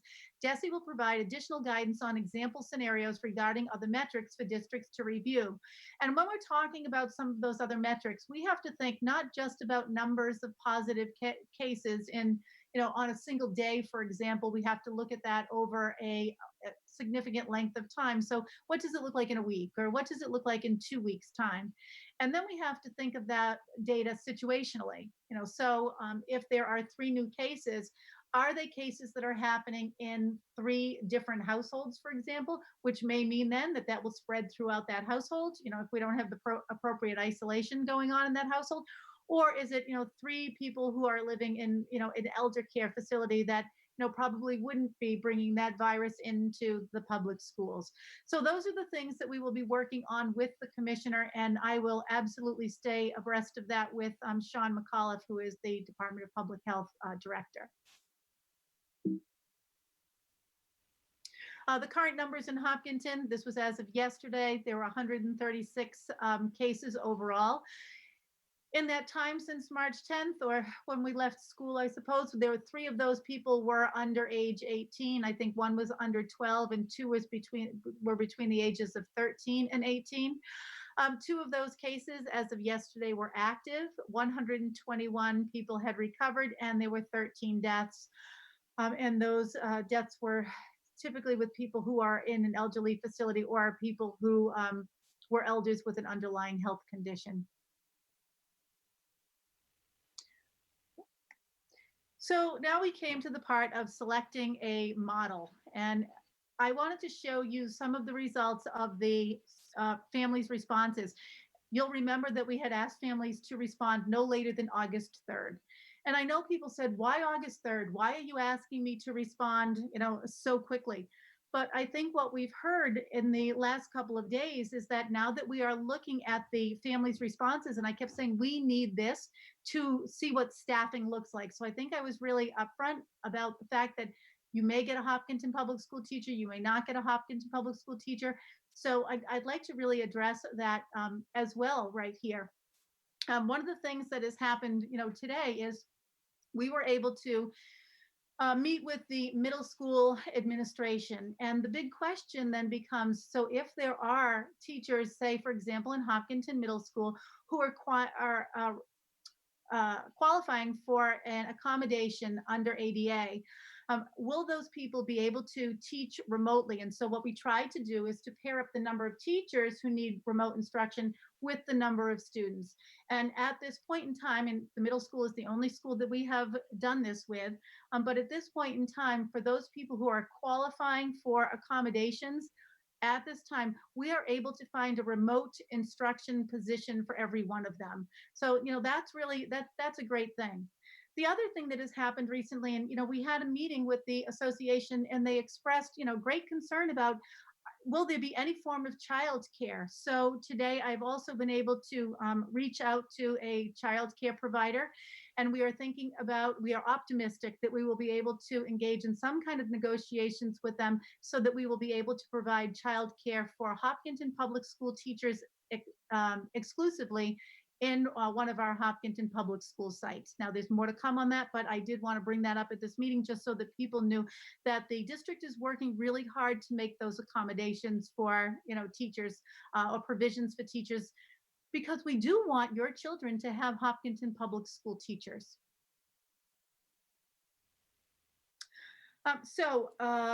What did the responses look like? We asked parents what grade level their student would be entering in the 2021 school year. And this was the grade distribution for the first student that parents responded on. So you know that if you have multiple children, we asked you to respond on student 1, then student 2, then student 3. We had 2,228 responses, and you can sort of see how they go along this wheel right here. These are the kindergarten responses, and then, and then we get to grade 1, grade 2, grade 3. So you can see, the percentages of those, what percentage of parents had children first in those grade levels as they reported their first child, and there was no rhyme or reason to what they considered first child. But what you can see here is that parents chose the hybrid model where students attend school in person every other day and have at-home asynchronous learning every other day at about 73%, with 27% choosing the remote model. When we got to student number 2, again, you can see the percentages, 1,173 responses. And parents chose the hybrid model at 74.5% and 25.5% for remote. And just so you know, to remind people, the commissioner did say that if you were using a hybrid model, you had to offer families remote instruction, which is, sort of what we're doing here in creating this model. And then when we get down to the third student, we only had 207 responses. So I'm not carrying this out to the fourth or the fifth student because those numbers are much smaller and they become negligible really in altering these metrics in any way. But as we take a look at the third student, it was 84% of the parents chose the hybrid model and 16% of the parents chose the remote model for their third child. People said, can I choose 2 different models for my 2 different children? The answer was absolutely yes. So if I take all of that data and take a look at it overall, we have about 74% who are looking for hybrid and 26% who are looking for remote. What does a remote model look like, just so people can understand? Early next week, we will be letting parents know if your child is assigned to the green cohort or to the orange cohort.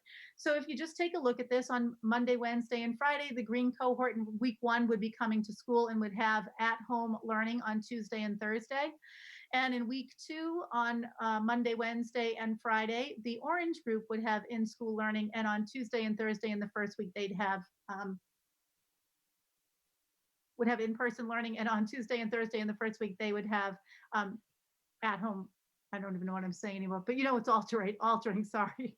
What you'll also see in this document is that special education and L students and students with socioeconomic needs who are defined by DESE as high needs had the opportunity to attend school every day.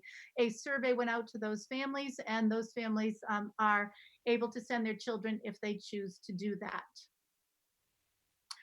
So you can kind of see here how many of those families have done that. So for example, in kindergarten, 5 families have decided to send their children every day. In grade 12, only 2 families have decided to send their children every day. It looks like there are particular grade levels where people are taking sort of advantage of the additional time and additional services for L and for SES and for students on IEPs.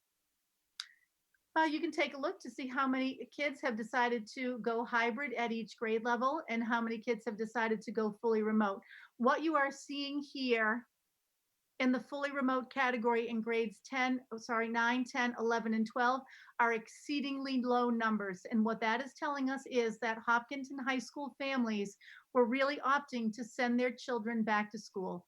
And whether that is for high school programming or whether they believe that their high school students are able to wear a mask all day, more so than their elementary counterparts, I don't really know, but the numbers are significantly lower in the high school.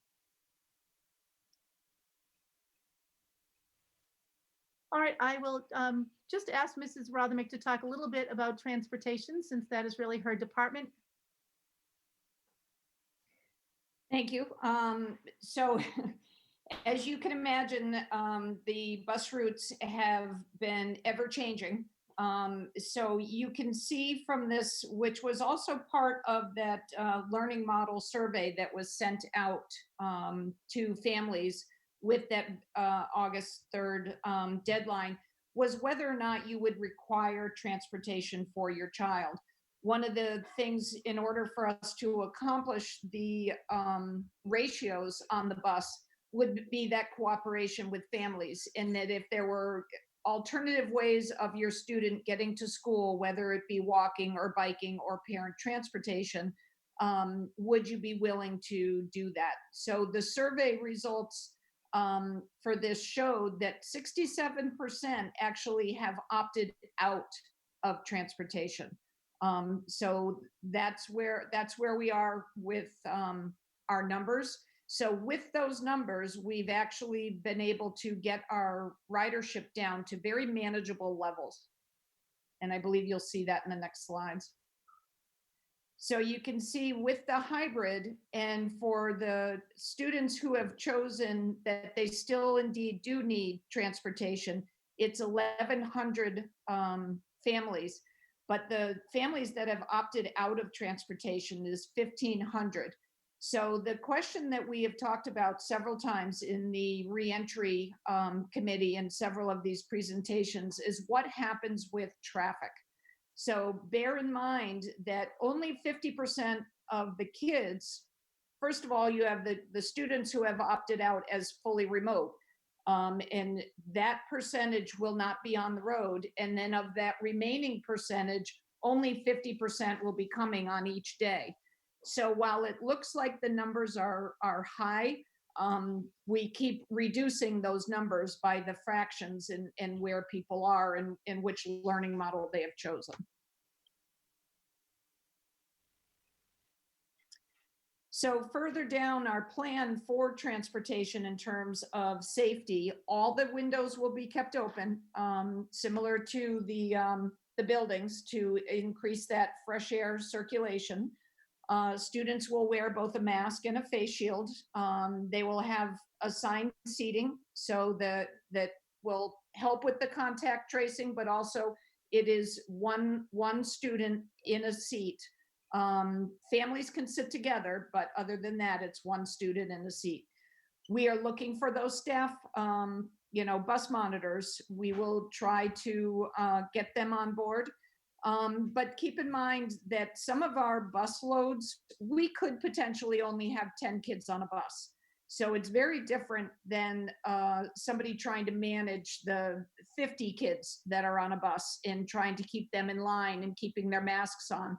If we're down to 10, 15 number of students, it's definitely a more manageable number. So that's kind of what we're looking at, just in case we are unable to hire these monitors. So we're asking for students to wash their hands before they leave the house to go to the bus stop, and then when they arrive at school, they'll be washing their hands as well. There'll be multiple entry and exit points coming in and out of the buildings to get on and off the bus. All right, and I will just share with you the special education results. When we asked special education families which model they were choosing, there are only 161 responses on this, because that survey went out just a little bit later, and in creating this PowerPoint, that's where we sort of were at that moment in time. But we did have 33% of the people say that they would send their children every day, and 43% of the kids would be attending in the every other day hybrid model, and 23.5% roughly would be attending remote only. And before closing, I want to point out that any plan that we adopt tonight in the Hopkinton Public Schools, and even if a plan goes to DESE tomorrow on the 14th, because that's the deadline, we need to remember that is going to depend on successful negotiations with the Hopkinton Teachers Association. As a district, we want to ensure that we are bringing our people back, and that we are able to offer people a position. And whether that means that we have to seek out ways to provide childcare, or, whether that means that we are asking a teacher to teach, maybe 2 classes outside of an area of, sort of certification or what might be typical for them. We might have to move a 3rd grade teacher to the 4th grade, but the goal is to really ensure that our people are able to come back. I mean, I do want to be very honest with people that we can offer accommodations as we have accommodations, but the goal is always to bring people back. I mean, I value every one of and I think we all value every one of the teachers in the Hopkinton Public Schools. To that end, our negotiation sessions have been moving along with really high levels of collaboration. We had a 2-hour session again today, and I think that we were positive and productive moving forward. So please know that the district is doing everything that we can, and that we value our teachers, and that anything that is approved tonight is not approved until it's in agreement with the Teachers Association. And now we are prepared for discussion, and I will stop sharing these slides. Thank you all very much. I know that was a very long presentation, but I feel like there was an awful lot of information that needed to be shared with people.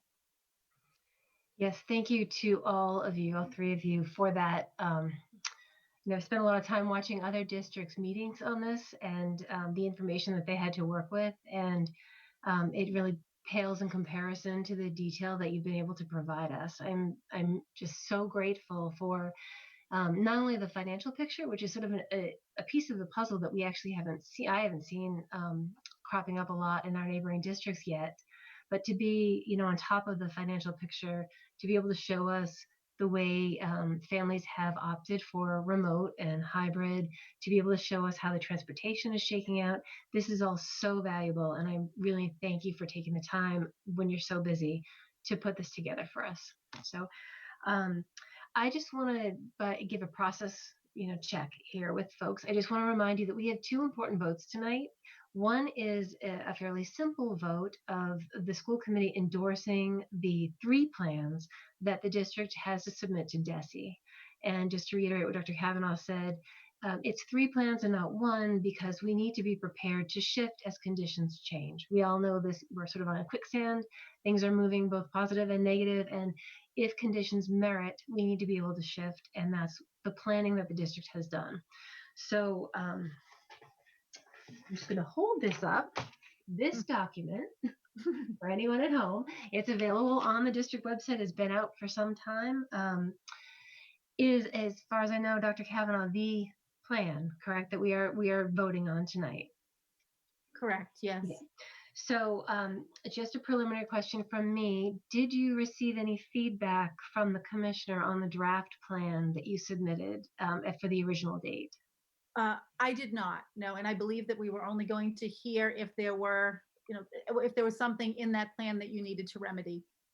Correct. The commissioner told the MASC the other day that if the superintendent did not hear back, there was no concern with it. So congratulations, that's great.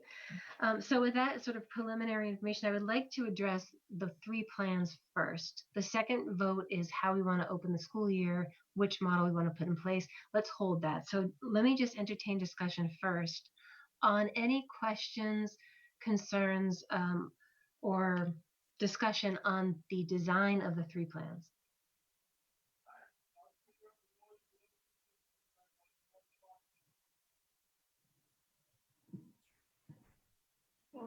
Yeah, I'll be happy to comment briefly, Amanda. I think the process that the state put forward was smart, in that it forced every district to plan for all 3 scenarios.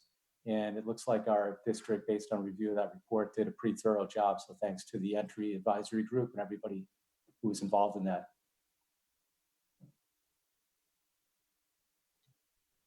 Anyone else have a question or a comment?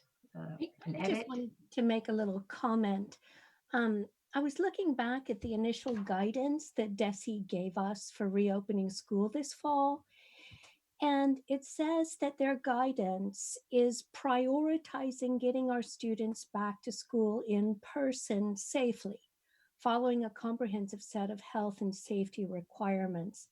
And I think it's just good to remember that that's what we set out to do at the time, and that we are all flexible adults. And as needs change and different occasions set in, we are totally adaptable. So I think that even though we've created these 3 plans, I'm sure modifications could be made. Dr. Kavanaugh is not smiling.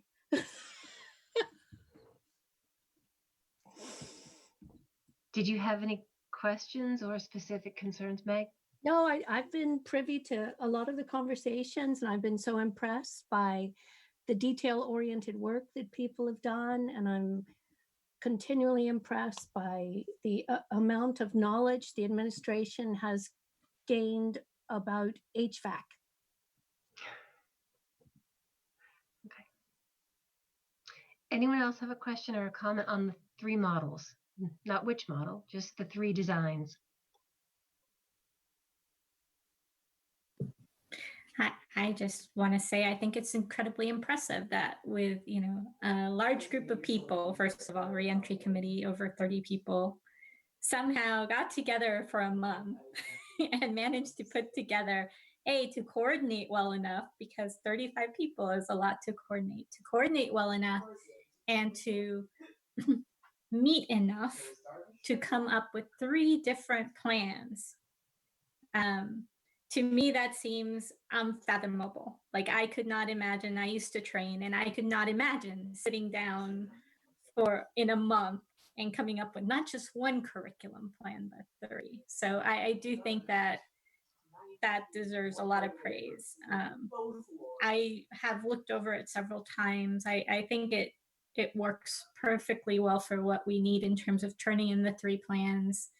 They look comprehensive. I have nothing but good things to say about that. Nancy, do you want to add anything, or? I don't have a lot to add really, except just to say the amount of work that went into making the 3 plans is exceptional. Very much appreciated, and appreciated, Meg, for you representing the school committee in that process. And just the ability to turn on a dime between these plans, I think, is really important. Because obviously, while we feel like, we're in one place right now, we don't know where we're going to be in a month, 3 months, 6 months. We could be going at this for a long time. On that note, Amanda, do we have clear criteria in that document, or will we in some other place have clear criteria to know when we would switch between the models from hybrid to full-time, for example, or hybrid to remote? Yes, the document does not have those trigger points in it, but that is discussion that we can talk about in terms of reopening and then managing our opening status. But the document, I believe I read this, I think sort of obliquely references metrics, but the definition of those metrics, I believe Dr. Kavanaugh and Sean McCullough from the Department of Public Health are going to collaborate on. Am I speaking? Yes, and I think that, we would also have some input from the commissioner there as well. Correct. Yes. And, I would not want the, even the association, the HTA, as we are negotiating, I would want them to know exactly what those metrics were as well. Dr. Kavanaugh, before we go, I think the plans look great. I do know there has been a lot of community conversation. I know you've answered this question before, but I'm wondering if you could just remind people briefly why we picked the ABAB model for hybrid. I think there was, a lot of rationale, a lot of thought went into that, and I think people are curious about that. Yes. So before we chose that, we did have concerns about childcare. So before we chose that, we reached out to both Kidsborough and the Y, and they said that they would not only accommodate families on the every other day model, but they also said that they would be prepared to help students on the every other day model with the at-home work in that hybrid model. I did speak to the person who owns Kidsborough today, and Susan, you can help me if I don't get this correct, but I think what she said was that yesterday she opened up 104 maybe spots at Kidsborough and was, starting to fill them on a first come, first served basis. Did I make that up, Susan? No, you're right. We've been communicating with how it would best work for families in terms of the, day in, day out. And I know that Kidsborough and most likely the Y as well will work with families on the days that they are not in school to be able to give them access to childcare. And a couple of the other reasons why we chose that model, we really felt like if you go every other day, that best emulates sort of the rhythm of the regular school year. You would be seeing your teacher face to face with like almost that same kind of frequency that you would if you were in school every day. You know, we don't want to keep a kid out every other day, but we really have no alternative, you know, given the fact that we have some space constraints there. So you'll see your teacher Monday, Wednesday, Friday. You'll see your teacher Tuesday, Thursday. A lot of the other models kept kids out of school for 10 days in a row or 5 days in a row. And if you are in public education, you know how kids get just before they leave for one of the long week vacations. You know, they get, in some cases, our kids will get dysregulated because they love the structure of school, even if they don't really know that they love the structure of school. And then when they come back, a lot of the learning is lost and the kids are still a little bit dysregulated. So I can't imagine what that's going to look like when you're doing week in, week out, you know, throughout maybe potentially a whole school year. So it was really about, you know, kind of that rhythm. And then the last reason, and I think I've said this one before, is that, you know, we would have loved to be able to go full time, but we just don't have the space to do that. And to be honest with you, the commissioner's advice of 3 feet didn't quite feel safe enough to us. The first time anyone heard that 3 feet was when the commissioner put out a document, shiny and lovely, but on June 25th. And I don't think the world was ready for it. And I don't think that we as a reentry advisory group were either. And I think just to have just one last thing to say, I know, Leah, you had said it was really, you know, pretty amazing to put 36 people together, but you should also know that in those groups, there was an awful lot of great dialogue and pushback. And I think that was, you know, something that was like really healthy for the entire group. And I think that, you know, maybe even the wishes and the desires of the group probably mirror to some degree what you see in, you know, the parent choices around hybrid versus remote. Thank you. That's helpful. I think, as I said, a lot of people have heard that, but it is a common question. So I wanted to make sure we got that out there. Anyone else have anything before we, or does anyone have a motion on these 3 plans that need to be submitted by tomorrow?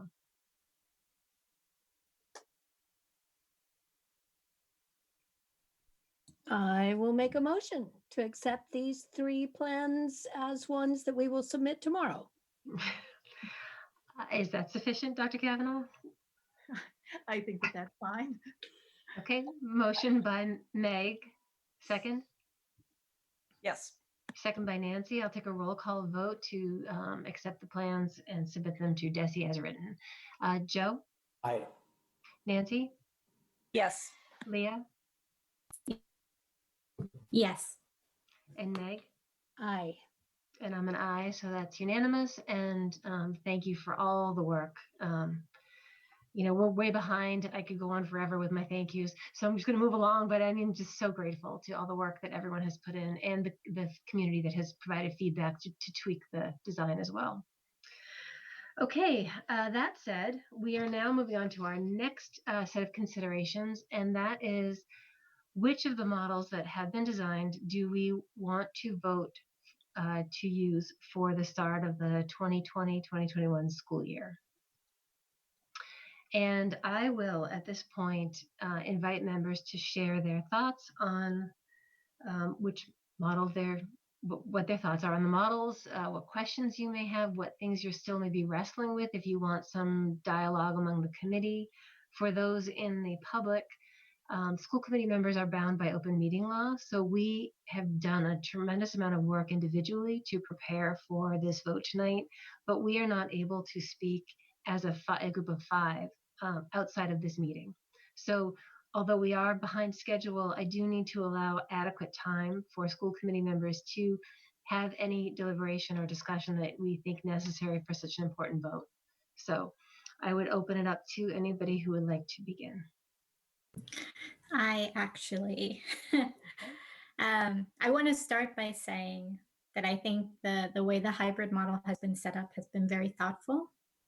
I actually don't have a lot of fear about safety in the school based on the hybrid model and all the work that's been done. But there is a niggling question I have, and I don't know that it can be answered tonight, but it's something that really concerns me, which is if we are saying that students can't come in if they have any symptoms that could look like COVID, and we are saying teachers can't, come in if they have symptoms that look like COVID, and we all know how many symptoms look like COVID, how disruptive is that really for a child's learning, right? So the whole purpose of the hybrid model is to try to get them into a pattern of learning, to be in front of their teachers, to be able to have some of that social interaction. But if every time, I don't know, they have a child who suffers from allergies, has an allergy issue, right? They have to then go get COVID tested to prove that it's an allergy issue. The COVID test then takes 2 or 3 days or more to come back. Now that child is out of school for 5 days, possibly, without even having COVID, right? Before they can walk back in the door. And I mean, I had a kid who had fairly constant ear infections. And so, in my mind, I'm like, wow, if I have a child like that, I'm talking about a huge amount of disruption to their learning. That is what the hybrid model was supposed to help kind of prevent, right? So I don't know the answer to this, but it is something that worries me about the hybrid model is this in and out possibility for children that might have symptoms, and even for teachers that might have symptoms.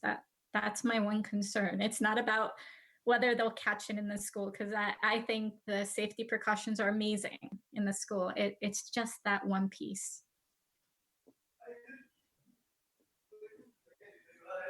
Dr. Kavanaugh, do you have anything you can add to our understanding of that? Surely can. So yesterday at the administrators retreat, which Mrs. Parson would say was really just doing regular business, we did have Kathy Bain, who is our head nurse, come in, and she did talk a little bit about things like what if there is a student who has seasonal allergies, right? And so, we know that our primary care doctors, pediatricians would, make recommendations about a student like that, and I think that the goal would be to say that, yes, this child sort of knows his or her own body and would be able to say, it's ragweed season and these are my symptoms, and have a good sense of that.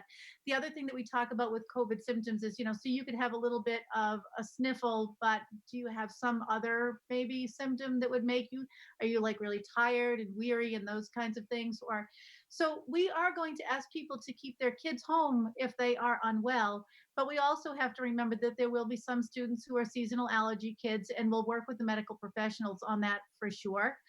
The last thing that I want to say is, we keep thinking about the metrics for closing school in terms of the virus, but I think we have to also think about closing school in terms of the student and staff populations.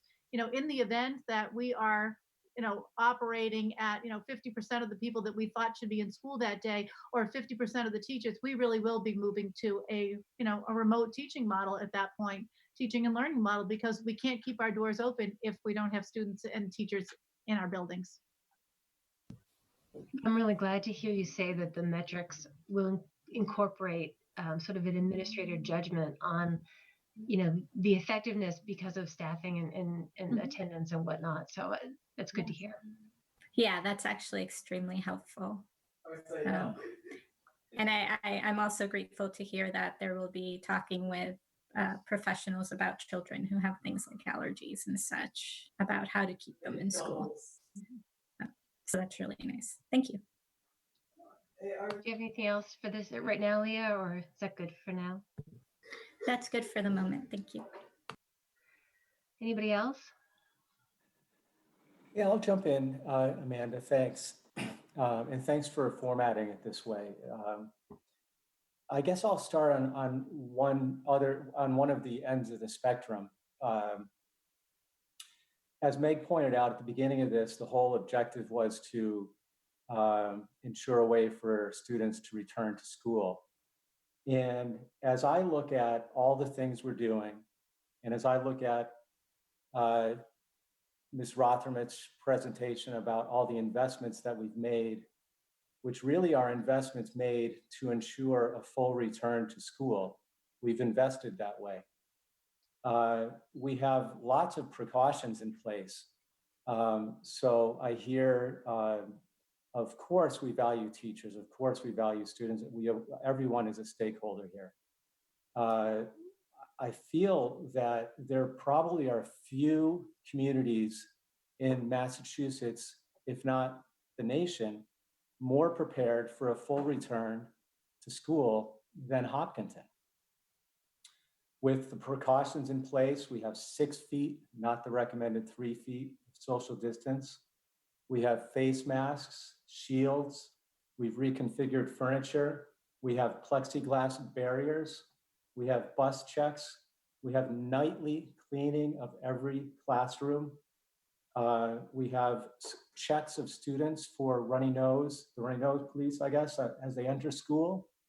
We've got great cooperation from our community and from our parents. We have a state-of-the-art fresh air ventilation system in all of our school buildings. And that's just the precautions. Then if you look back to the health data, we've had 0 cases for much of the summer. We're now at less than 4 cases currently in Hopkinton. We've had a total of only 3 cases under the age 18 over that full period. We're well within the state metric for full-time return of students. We're at the 0.65, that less than 1% rate as well. And now, so precautions, we got the health data, and then we've got community practices. We've had a complete cutoff for many families in social interactions. We've had a cutoff in social interactions for children. And this has by and large been very compliant community. And that's why our numbers are low. At the same time, we do have a few isolated control studies, I guess you could say. We've got the extended school year. I don't think there was that program continued on as usual with students in the environment, much like they will be in the fall. And I don't believe we had a single case of coronavirus out of that experience. We have another control study with the YMCA programs over the summer where, to my knowledge, there's been no infections or spread. We had a very active Hopkinton Little League baseball season this summer where the children wore masks and did their best to keep social distance. Not always 100% compliant, I might say, in my observation in terms of social distance, but they did comply as much as they could.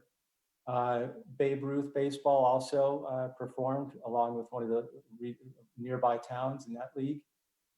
0 cases out of each of those experiences, which again, I would say are a control study, because outside those, what I saw was a very compliant community who, because of the leadership at our state level and our early proper response to the spread, we have properly controlled it. And again, hats off to Sean McAuliffe and the others involved on his extended team for helping us do the right thing in Hopkinton. So when I look at all the precautions in place, I look at the health data, and I look at our community practices, I would hate to see all that sacrifice of families whose 8, 9, 10-year-olds haven't had a chance to see their friends in 6 months. Why are we making these sacrifices if it's not to enable the stop of community spread and a full return to school? So I would hope that all those sacrifices will not have been made in vain. And again, if there's ever a district ready to open, I think it would be Hopkinton. So with that, I'm sure there'll be a reaction and response to that, and maybe bring us back to somewhere in between. But I want those thoughts to be out there as we deliberate this as well. We are investing as if we're going to have a full return, and that was our goal to begin with. The only operational impediment that I'm hearing to a full return is our, what I consider not necessarily fact-based choice of 6 feet versus the recommended 3 feet. and some operational challenges for lunch, which I'm sure with some creativity, we could figure a way around. And my concern now, this far ahead of reentry, is if we don't have a solution for safe lunch now, are we then committing to no full return for the entire school year? So those are my thoughts. Thank you. I would be leaning toward full return, but if some of these operational constraints are real impediments, maybe we could look at a hybrid to start, but I want to know how we can get to full return if the health metrics stay the same. Thanks, Joe. Dr. Kavanaugh, can you just talk to whether or not we currently have a lunch solution for all schools? We do actually have well, I shouldn't say that we do. One of the things that we are not going to ask our teachers to do is to monitor lunch in classrooms, for example. So even if you had a class size that was reduced to 8 or 9 students and they were socially distanced at 6 feet in a classroom, it does put teachers, especially, people who may have some kind of underlying health condition, advance in age, ill people at home, in a really uncomfortable and maybe unhealthy situation. So what we have decided to do in all of our schools is to, carve out a very big space where we can sort of do, lunch business as usual. The one place where we are finding some challenges with that is Hopkinton High School.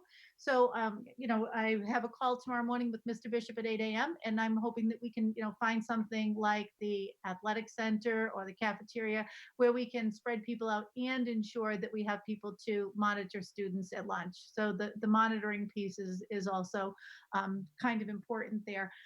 And looking at the athletic center, there are other things that we may need to use that space for. So what happens when, a student has a study hall? And to Mr. Bishop and Mr. Pominville and Ms. Tice's credit, they've got spreadsheets that will show you every period of the day and when there are periods that have inflated numbers of kids who would be in study hall. And how do we, find room for those kids as well as, say, lunch period? That's when things get pretty sticky. But if you look at Elmwood or Hopkins, for example, we'll be able to accommodate lunches in the cafeteria there with going with the hybrid model and reduced numbers of kids. Okay, great, thank you. So if I may, Please. want to jump in. So this is obviously not an easy decision. I think we've all seen more engagement and passion from our community, from our educators, than I think probably I have anyway on the entire time I've been on the school committee. And I think that, weighs heavily on the importance of making the best decision for our community. I feel like on the one hand, we're weighing risks and benefits of all the different options. I feel like there is no choice that has no risk. I feel like if we pull back a little bit and we look at the science behind it, Hopkinton is in probably better shape than most communities, both in the transmission of the virus right now. It seems like we've been in a good place for many weeks now. I look at what the dashboard said today was, the number of cases seems to be about the same as it's been for about 2 weeks. And even before that, it was low. So I feel like I hear the concerns that people have, that teachers have, our educators. I also feel really confident in our ability to work with the Board of Health, to work with our health department, along with our administration and the HTA to come up with answers for what teachers are most concerned about.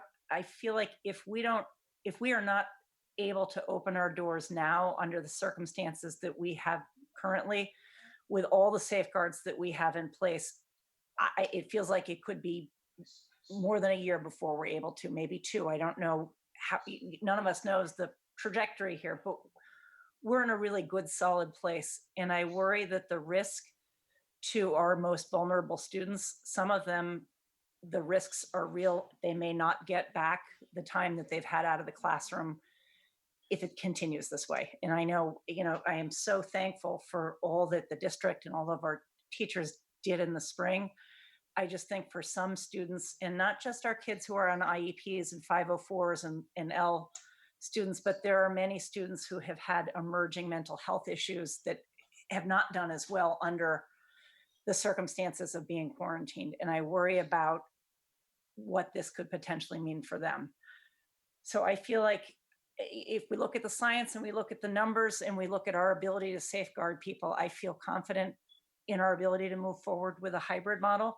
I don't feel totally comfortable at this point in time with a full-time return, just because operationally there seem to be so many different things at play. And I also think that our teachers and our community would not at this point feel good with the 6 feet, without the 6 feet in place. And I feel like trying to put them in within 3 feet, I think that could be distracting to their ability to focus on the job at hand if they're worried about that piece of it. So that's my sorry, I spoke much longer than I intended to, but just kind of grappling with different things there. Yeah, I appreciate it. You know, I think take the time you need. I think you make good points. Meg, did you want to share any thoughts? Sure. I have a few. I'm really grateful for all the hard work that everyone has done. And I find that your eye has been both on the science and the children the whole time, because something I thought about in Commissioner Riley's meeting the other day with school committees, he said the big question we have to ask, what is best for our community, irrespective of special interests? And so I've been thinking a lot about what those special interests could be. You know, of course, because I'm a parent of a child with special needs, my special interest is getting that kid back into the classroom and getting the supports he needs. And there's some parents who have physical frailty in their houses and they want to keep their children remote. And I'm all for that too. So I'm very grateful for the choices that we have, that we've been given. At the same time, I'm really trying to keep my eyes on the kids here, because I'm seeing in my own house and in the families of friends a kind of deterioration taking place. The kids really feel at a loss without the social contact, the normal social contact that makes us all feel human. And I think that is really a serious matter, and keeping them locked away would be quite irresponsible in my mind, if we are in a condition to invite them back into the schools in a safe manner, which we have. I don't want to downplay this moment of distress and crisis, because it's huge. We've never encountered it. So we need to keep in mind, because we're in crisis, teaching is not going to look like it used to. The classrooms are not going to look like it used to. Heck, my refrigerator doesn't look like it's used to. It is so full of carbohydrates, it's unbelievable. So what I'm trying to say is that we have a different frontier in front of us. And we have great leaders, and we have leaders who are teaching us how to rise above our selfishness, our laziness, and most importantly, our fear, and get on with the business of living, which I feel as an adult I am beholden to do and beholden to model. You know, I remember talking to friends in Northern Ireland, I'll be brief, don't worry, who during the time of the Troubles, when bombs are going off and there are terrorists and there are all sorts of problems and kidnappings, kids kept going to school. Now, it may not have been 100% safe. In fact, it wasn't, but they kept going to school, because those rituals of going to school, of seeing friends, define our humanity. And if you take them away, who are we? All right. Any questions in there, or is that good? No, I clearly just had to give a speech. Okay, that's good. Thank you. Yep. Okay, so I guess that leaves me. I really appreciate the committee members sharing. I think we've all kind of been absorbing some of the same science and data that Joe shared, and Nancy, Meg, and Leah all talked about. So I won't repeat that. I do think that Hopkinton as a community is when you're in a pandemic, I think Hopkinton is in one of the best places possible, given our data, to move forward. Because I think, we're in a pandemic. It's not going to be perfect. If I'm being honest, I think what has been sort of keeping me up at night, and maybe it's just the proximity of the school to my own children, it's the high school. I think the high school is a unique environment in this hybrid model. There are just so many parts to it.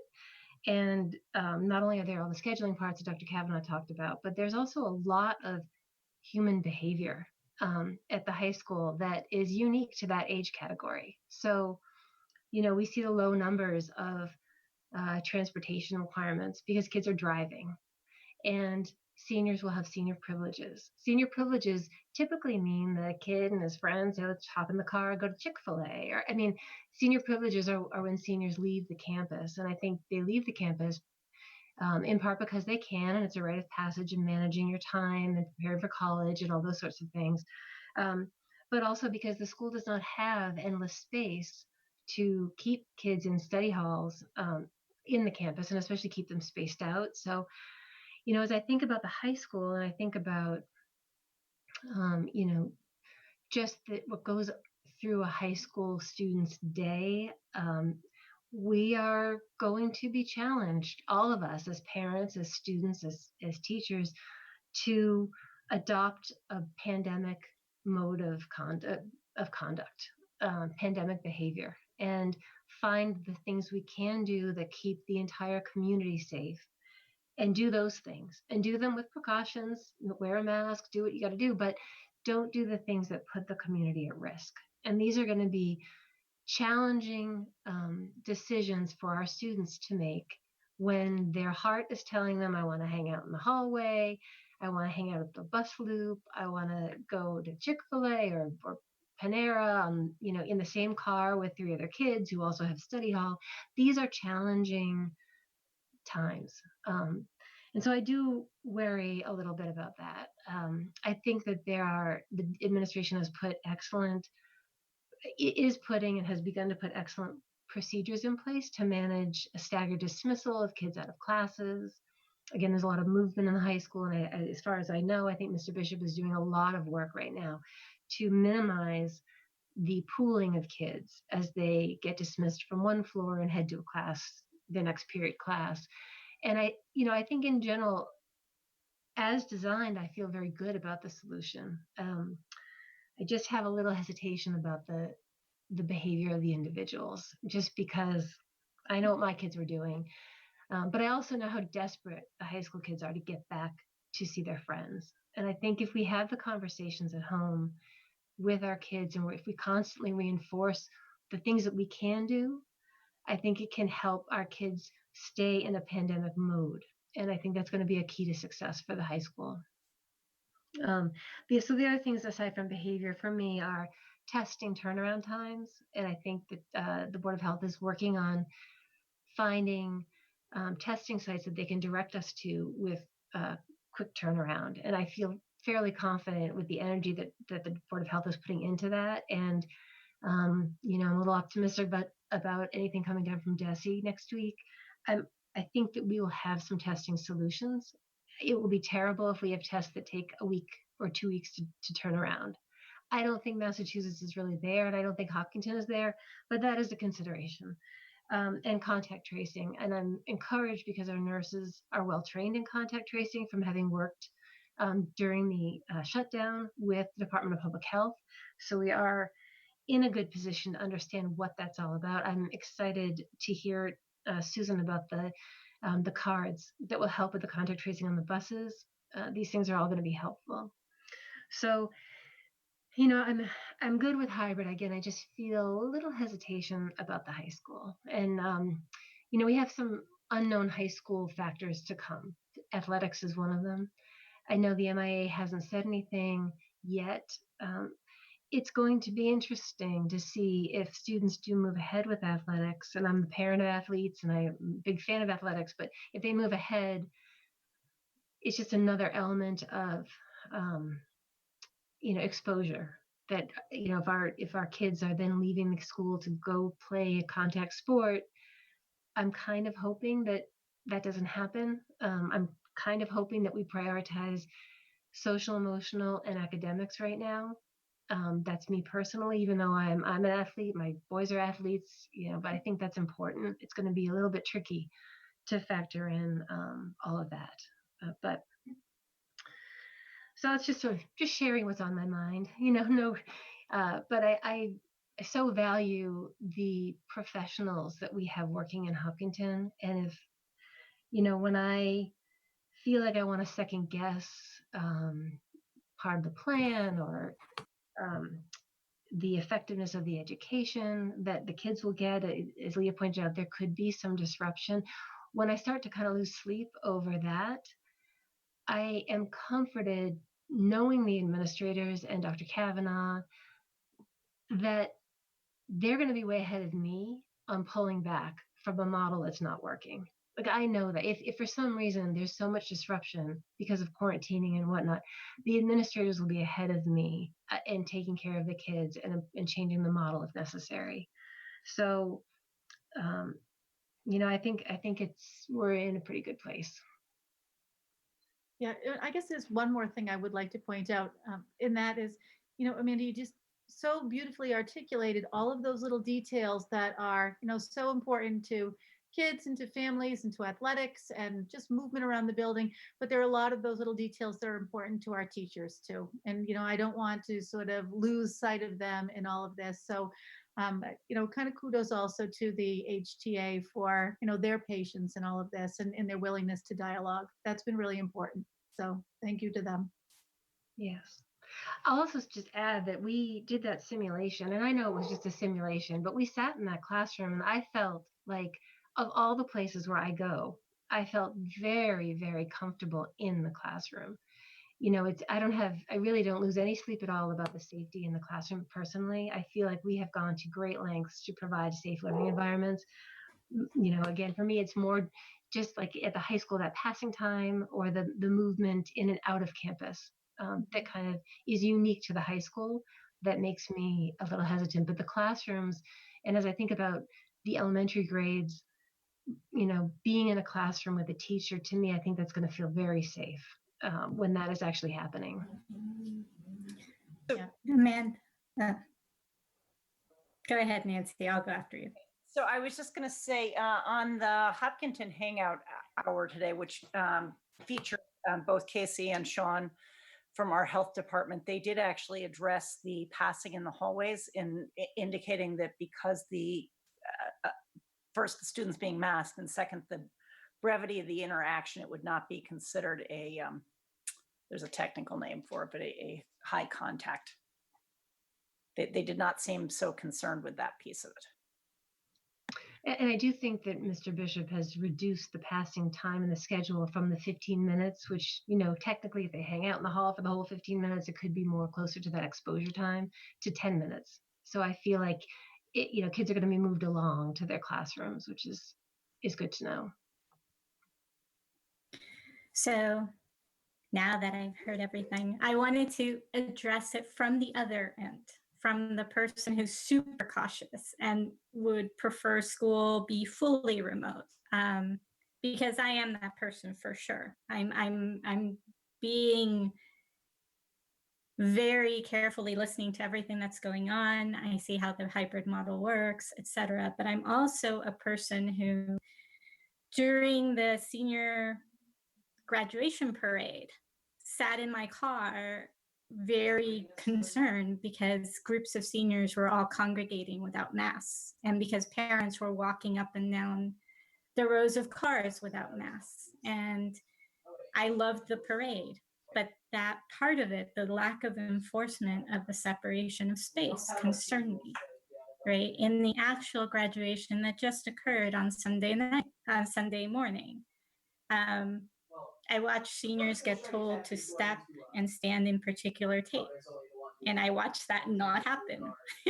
Some seniors were very careful and some seniors just congregated. And once again, like you say, it's their age group. I'm not trying to point fingers. I'm trying to say that all those best laid plans of mice and men, right? When they meet the actual behaviors of the students and some parents, and the basketball courts in front of the school that they had to remove the hoops on because people weren't social distancing, right? There is a concern that the levels will go up because of the school, because there will be people from a lot of different places coming in to teach, because there will be students who may not pay attention and may not do the right thing in the moments when teachers aren't looking, because as vigilant as our wonderful staff could be, there are moments where they may not be able to catch everything, right? And those are the moments that are really kind of concerning to a lot of parents, right? So I think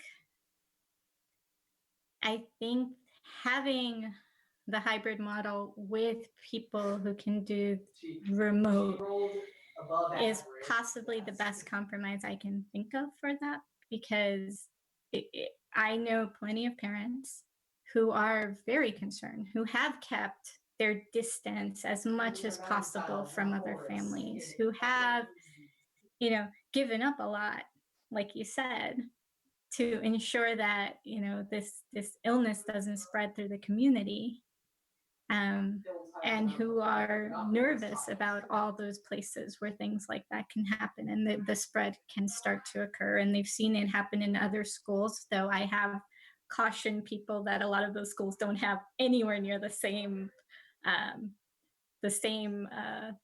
mitigation in place that we do. So they're not apples to apples comparisons and, stuff like that. But there is that. The study that supposedly says that children pass it around less. I just read an article by Dr. Gupta, who's the senior correspondent at CNN, that said, well, when he was reading through that, he noticed that only 10 kids had been included in the study. So the percentages are misleading, because basically what it seems like is a lot of people keep their kids home right now to keep them safe. So the kids haven't had as much exposure. So all of those things added together, and overabundance of caution is not necessarily the same thing as fear. I'm not scared when I go to the grocery store. I have to do it. I've taken my precautions. I'm not scared about that. But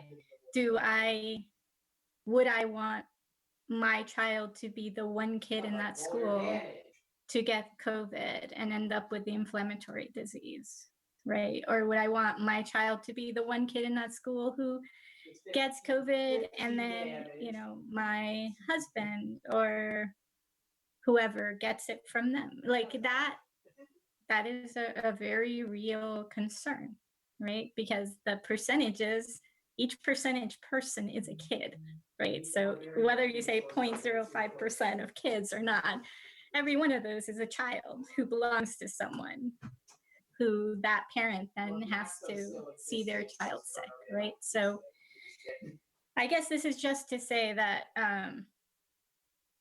that I personally would feel the most comfortable with fully remote. However, the precautions that have been taken for hybrid and the fact that so many of our parents can choose to be home is allowing me to be more towards the middle on this issue. But I did want to bring that up and make sure that that was stated for the record, that all of those concerns I think parents have are very valid. And that, once again, if it's your child, it doesn't matter what the percentages say. If it's your child who gets sick and he's the 0.05% or whatever of children who get sick, it's still your child. And you will hurt because of that. So that is all.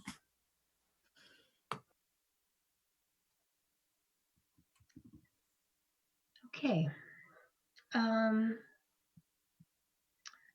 Does anyone have any more discussion before I ask for anyone to maybe suggest a motion? Can I add one Please. addendum to your pandemic code of conduct? So if we go hybrid, which I don't know will happen, a lot of things have to fall into place for that to happen. On the wonderful 20-page document that Dr. Kavanaugh sent us, she suggested that all families go into some kind of quarantine for 2 weeks. We need to make this loud and clear that you are not supposed to go on vacation. Those first 2 weeks of September, you are not supposed to leave the state. In fact, you should stay at home and only go to Price Chopper. Maybe we'll let you swim at Sandy Beach, but really, that is when danger is lurking. If you all of a sudden abandon your caution, say, oh, I got these 2 extra weeks, I'm going to go on holiday, and then you bring COVID back to us, we are not going to be happy. Thank you. Can I ask, actually, oh, sorry, Joe. Yeah, no, I agree. I mean, I think overall our community practices have really got us to this great situation we're in. Overall, you know, I think we should exercise the right amount of caution, not an abundance of caution, which to me means excessive caution, which causes other problems.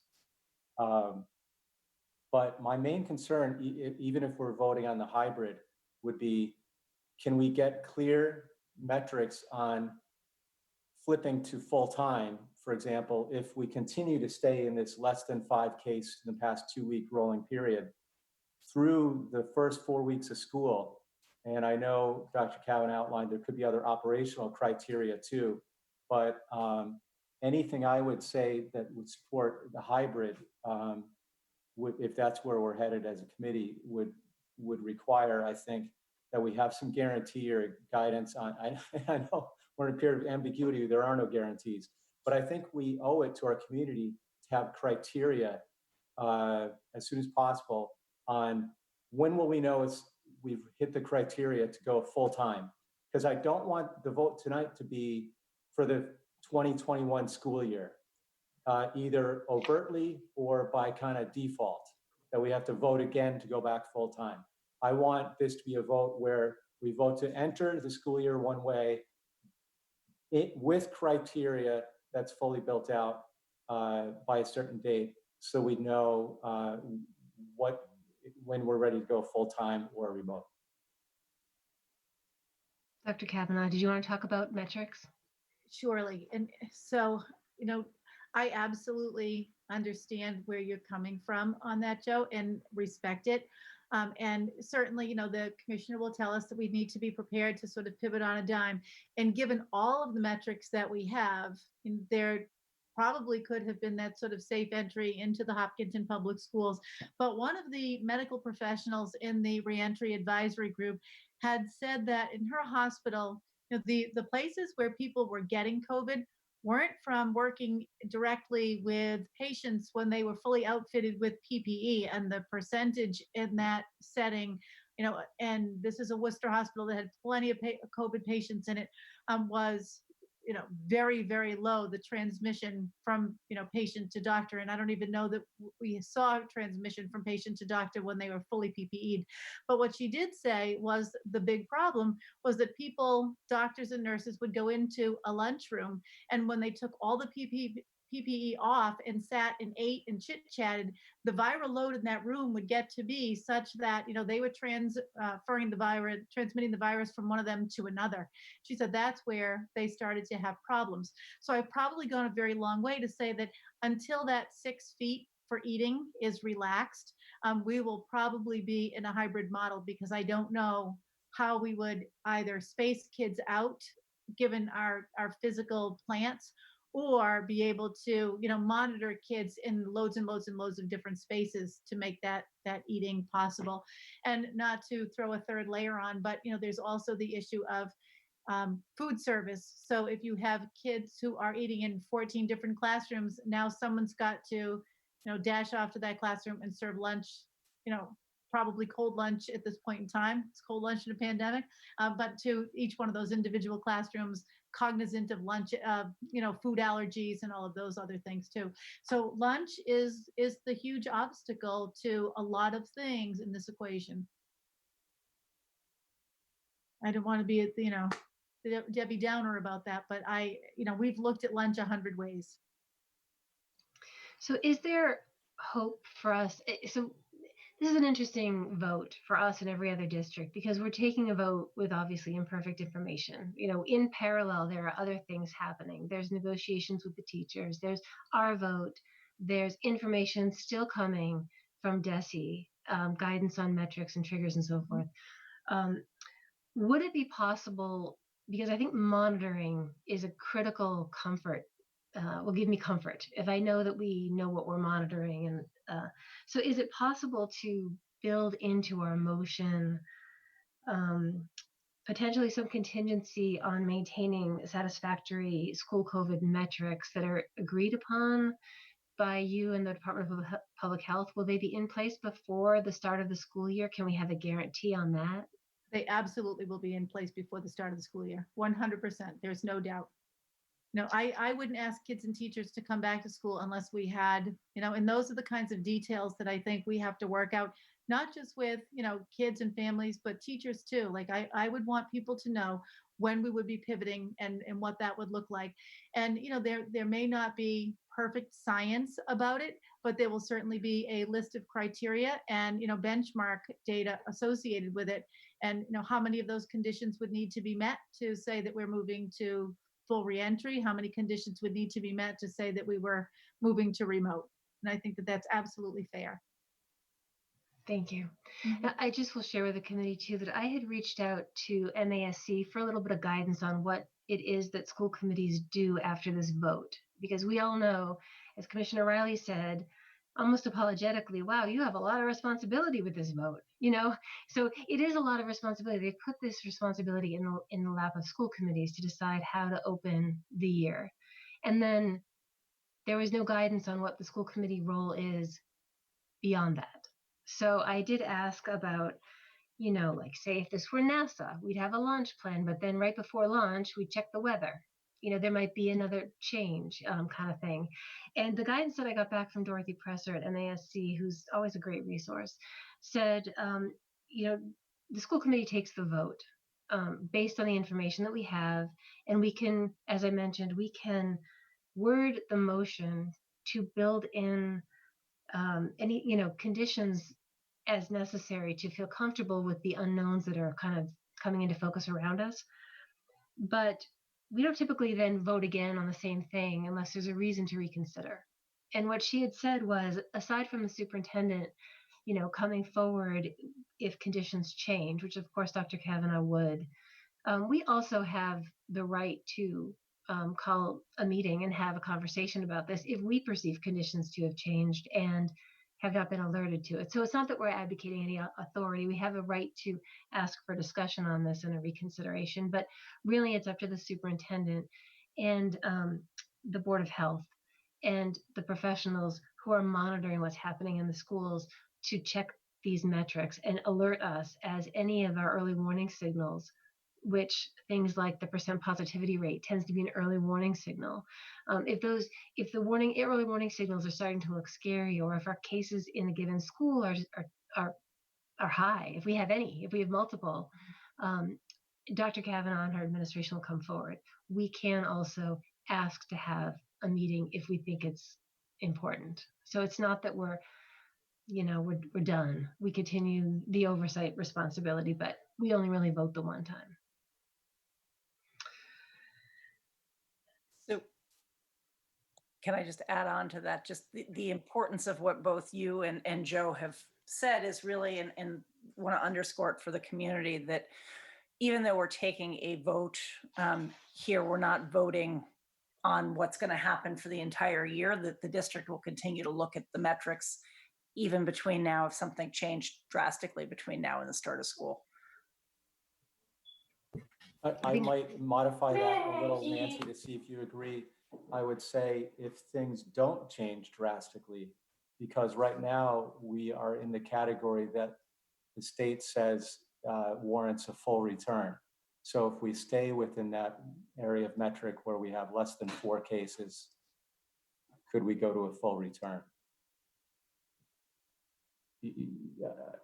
I didn't want to put words in your mouth, but I would be concerned with the operational pieces that have not been ironed out between in that shorter period of time with Got lunch. it, got it. Yeah, I was looking only at the health part. Got it. Yep, you're right. We need help on the operational aspects. And I would hate to see lunch logistics be the sole reason for not returning. Let's say we had 0 cases in the community after hybrid entry and everybody's healthy and nothing goes wrong.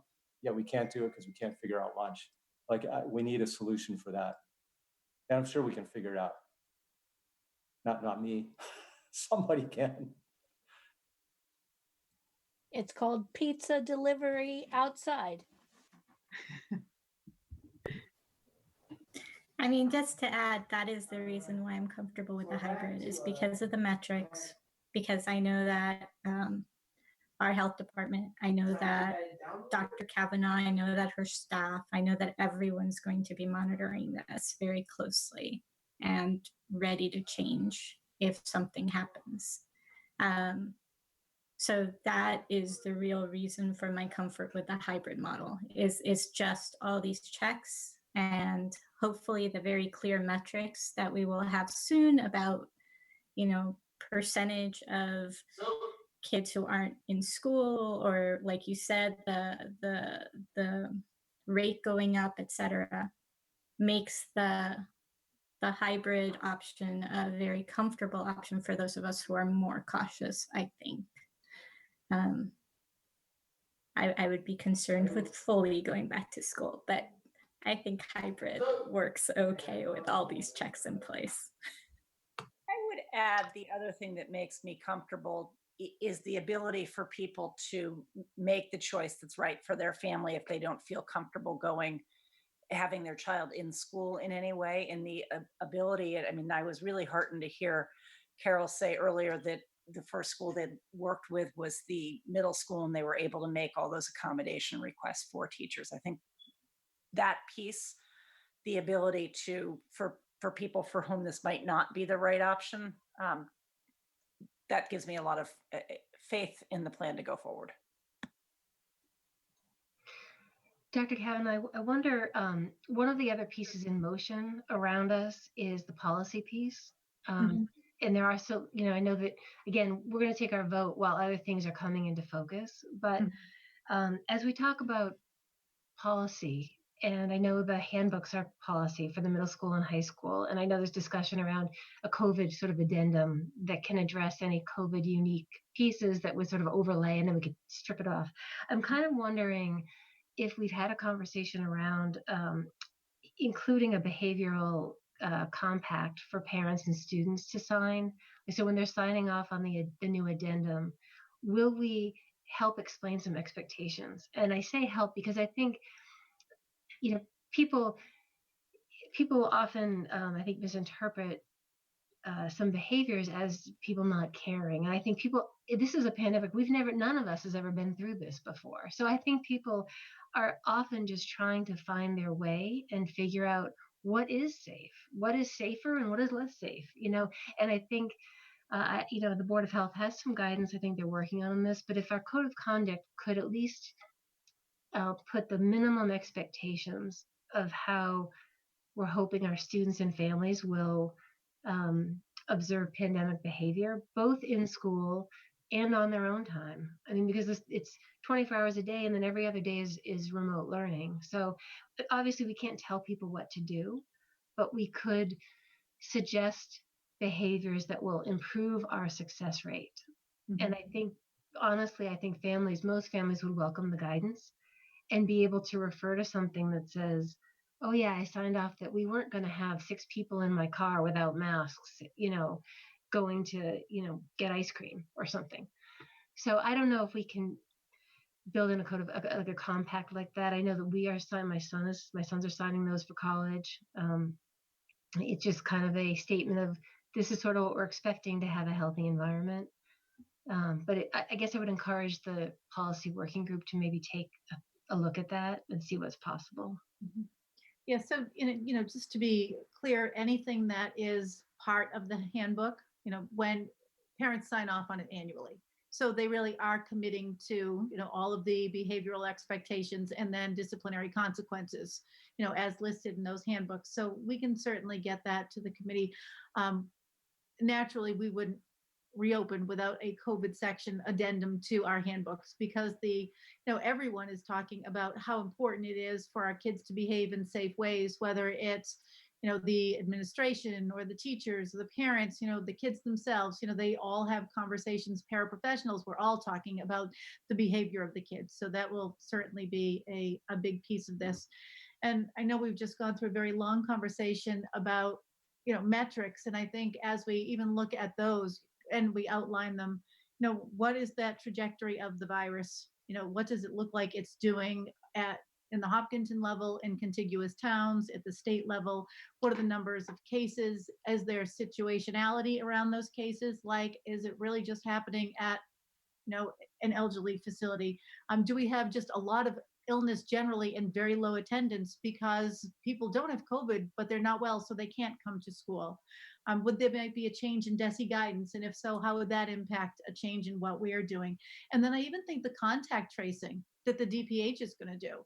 So if we find that we've got 2 kids who are COVID positive and we do our contact tracing and we say, well, in the last week, they really have not had significantly close contact with anyone except for, these 5 people, then that may not be a reason to close down a classroom. But if they've had widespread contact through some other venue, that might be a reason to close a classroom or a building. And we have to remember that closure can happen in a classroom, it can happen in a building, it can happen in a district. So those are important things.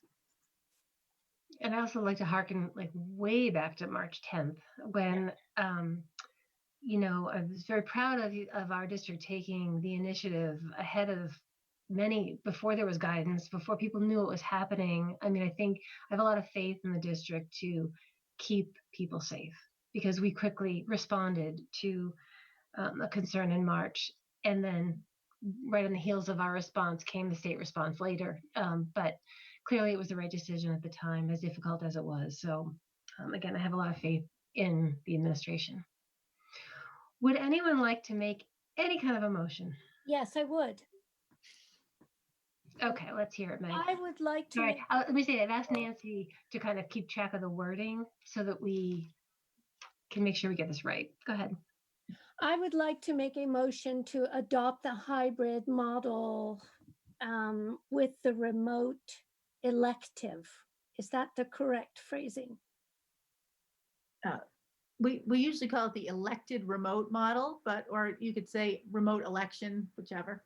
The elected remote model, to adopt the hybrid option and the elected remote model for school commencing September 16th. Is that enough? Can I just ask for clarification since I'm writing it down? Do you mean the elected hybrid model with the elected remote option? That's what I mean.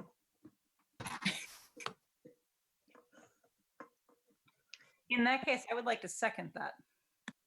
Okay, some discussion or question, I guess, on the wording. Do you mean, you said for the school opening, would you be okay with modifying the wording to say for the initial whatever weeks it is of the school year that we were using to evaluate the efficacy of that model? Or are you saying for the beginning of the school year, in the entire school year, or for a specific period? I thought that I heard a hesitation about saying that for the entire school year. You're not saying for the school year, but do we want to say, Dr. Kavanaugh, wasn't there a period you mentioned that you'd be revisiting monthly, or was it every 4 to 6 weeks or something? Or I think to keep it broad, you may want to say something like with the ability to pivot to another model, in according with DESE guidance. And that was the guidance of June 25th. Sounds great. The whole purpose. Is it only the guidance of June 25th, or is it the guidance of August 11th too? Would that be some of the? I think the guidance on June 25th, just to clarify, was the guidance that said that whatever model you adopt, you have to be prepared to change at a moment's notice. Right, So okay. I think that's implied, is what I'm saying. Could I make a suggestion, Meg, on your motion? I feel like this might be I'm not sure this is a good parliamentary process, but it's late and we're going to do the best we can. So apologies if I'm a little bit off process, but there's a motion for a hybrid model with the remote elect option. I was just wondering if you could put a qualifier, sort of along the lines of what Joe was saying, but rather than a number of weeks, maybe something more about contingent upon maintaining satisfactory school-related COVID metrics as agreed prior to the start of the school year by the superintendent and the Board of Health. I mean, I think, I guess I just want to make sure, and we're going to have those metrics in place, but I want to make sure that we all understand that it's Hopkinton's metrics. I mean, we are going to get DESI guidance, but we may also have our own spin for our town that Carol and Sean agree on as appropriate for Hopkinton. So I want to leave room that it's not just based on DESI. Yeah, I'm not suggesting that DESI offers the metrics. I'm suggesting that DESI said you had to be prepared to change at any time. That's all. Gotcha. But I have no problem with any of the language. Okay. So can I just read back what I have collected from here to there, and then we can see if it's acceptable to Meg, who made the initial motion. The motion is to adopt a hybrid model with elected remote option for school opening with the ability to pivot to another model with DESI guidance contingent upon maintaining satisfactory COVID metrics in Hopkinton. Did I? There is a plethora of dependent clauses in that motion, but I accept it. I'm amazed you got that all in one sentence. I hate to be a stickler here, but do we, can we you said acceptable metrics. We need something to hang our hat on there. Subject to meeting acceptable metrics. So Right. I think I'm asking for an action, I guess, that somebody in the administration, Carol, that we, before the start of the school year, have those metrics.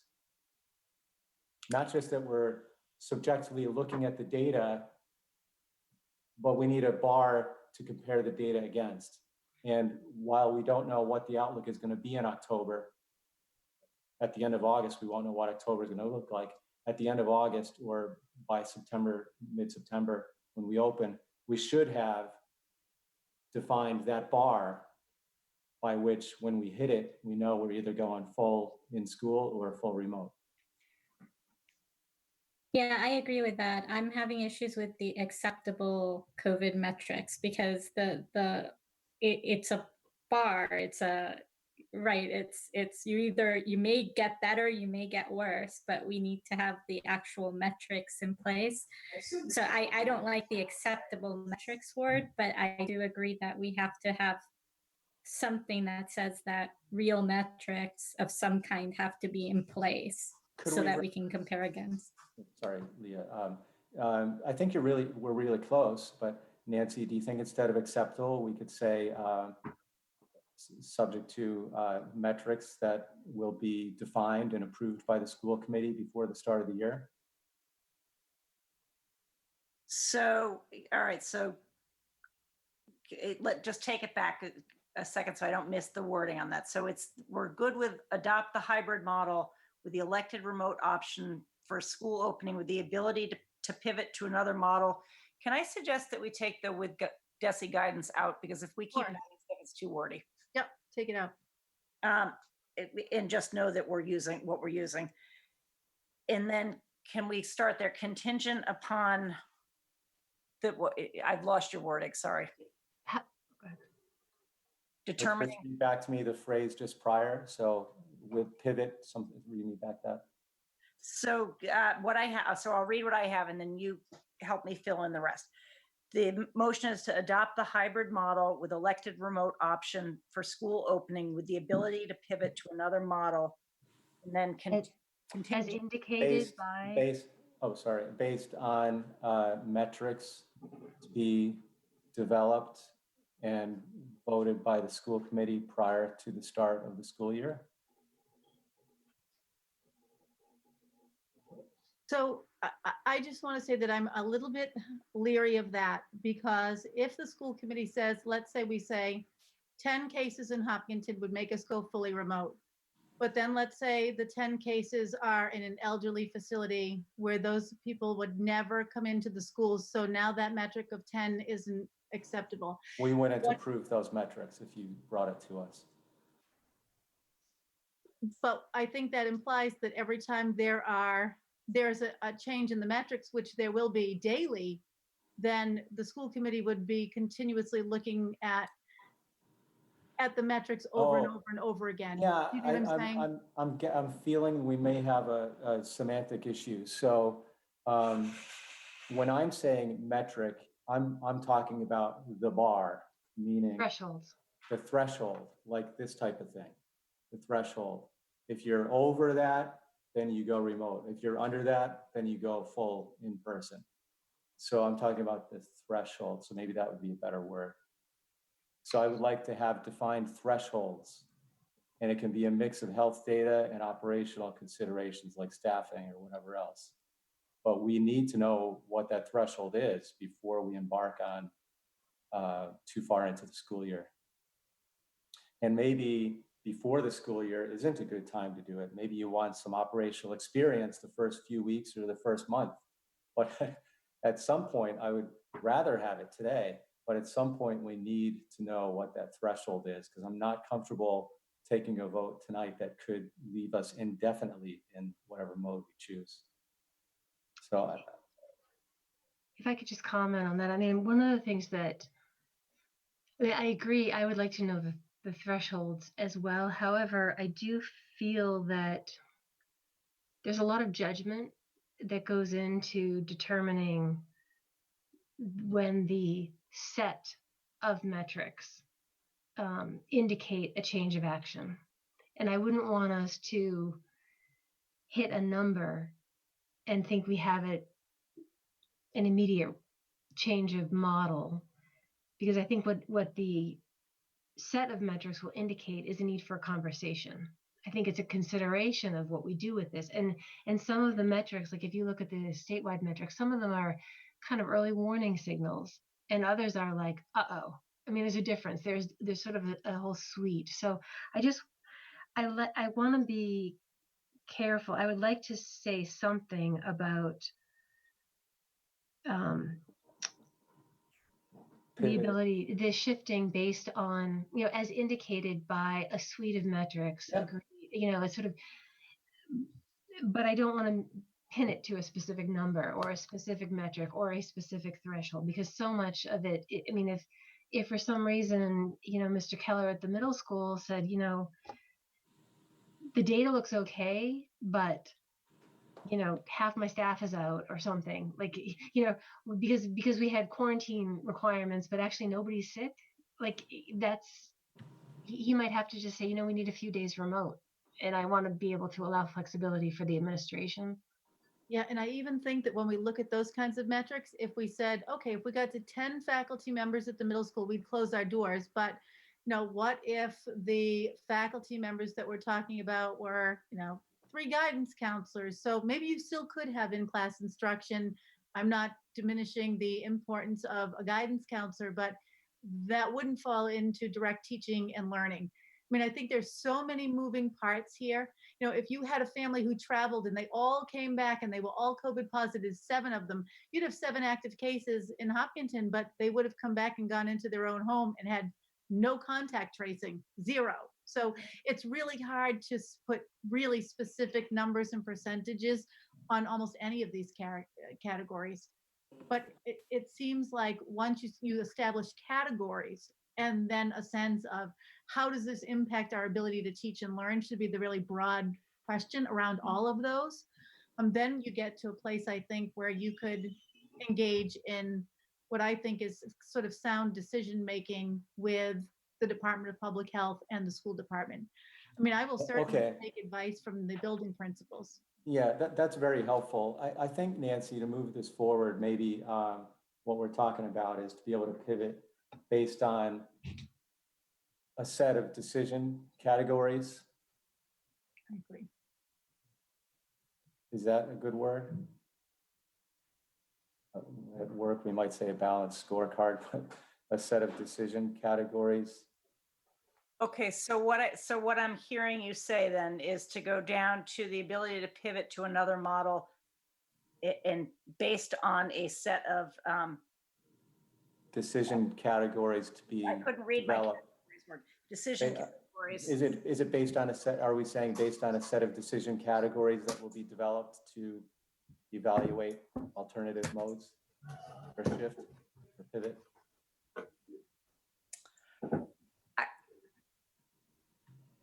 I feel like we're putting a lot into this specific motion that Yeah, because if we don't, it's going to haunt us every week through the entire school year. I think we need, I think we need time to have those developed. Yeah. So I didn't say develop them tonight, but I did say that if we do this hybrid reentry for the start of the school year, we do it in a way that allows pivot to one of the other models based on a set of decision criteria that will be developed to, that's it. Not that it's developed tonight, but we need at some point to develop those. We can't, I mean, it's not fair to our administrators to just tell them, just use your judgment. It's not fair to the community to say, just use your judgment. I But think in some yes. decision categories, it has to do with teachers and staff. It has to do with cases. It has to do with operations and space and logistics. And, but those decision criteria can and should be defined in advance of the data changing. But they don't have to be defined tonight. But I agree with that, but I don't think we should go more specific than that until we get to discussing the actual criteria at a future meeting. Yeah, no, I wasn't saying go more specific than that. So what do you have then so far after pivot? So I have pivot, pivot to another model based on a set of decision categories that will be developed. And that's, I need we could end it there or add another Right, prior to the start of school. prior to the start of school. Thank you. Do we say I criteria?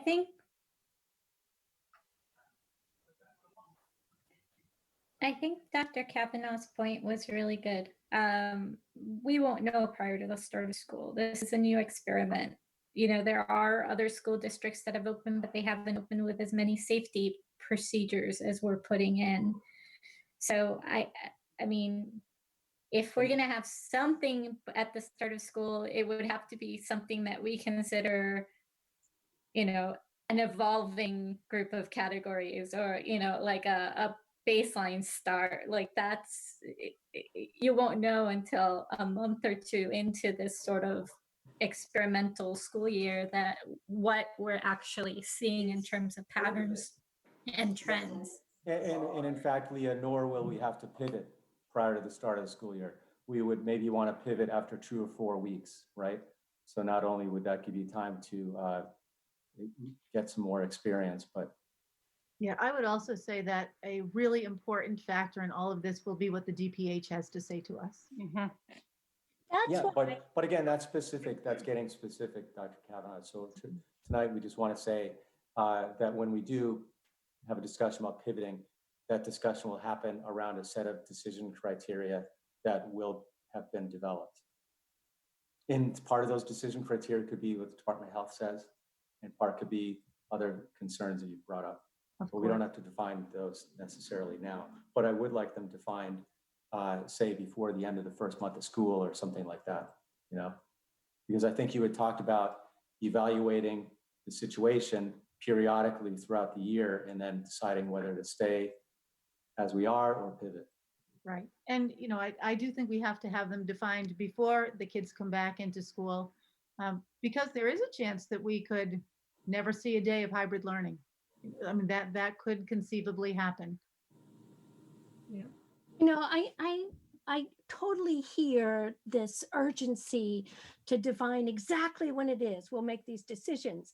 But I also think that the language, a set of decision categories, is too vague. I don't really even know what that means. Why can't we just put to pivot to another model as needed, period? That way we're not boxed into a cage. Well, I thought about that, Meg, and I thought that if we don't have any criteria, we're boxed into a cage. We could be administratively boxed in, or we may not have the ability to kind of push back on, say, a shift to full remote, because we don't have any criteria that overrides the subjective criteria that may be used. But I think as needed would include an understanding that those criteria will be discussed and those criteria will be changing. I'm just trying to be Yeah, economic. yeah. Do you want It to is add 10 something about? o'clock. If I I know, I understood want to Doc- end things too, but maybe is it as approved by the school committee, or do you want to be in that process? Or do we not want to be involved? It's because it gets political then? As As all right, it's your motion, Meg. It's your motion. I'm trying to help, but maybe I'll back up and let you work out wording with. Okay, if you insist, Joe, I would like to make a motion to adopt the hybrid model with a remote option. And what is the language, Nancy? Something to pivot to another model as needed, period. Sorry, I forgot I was muted. It is, as you said, with the ability to pivot to another model and then as needed was what, Bingo. and I did second that motion already.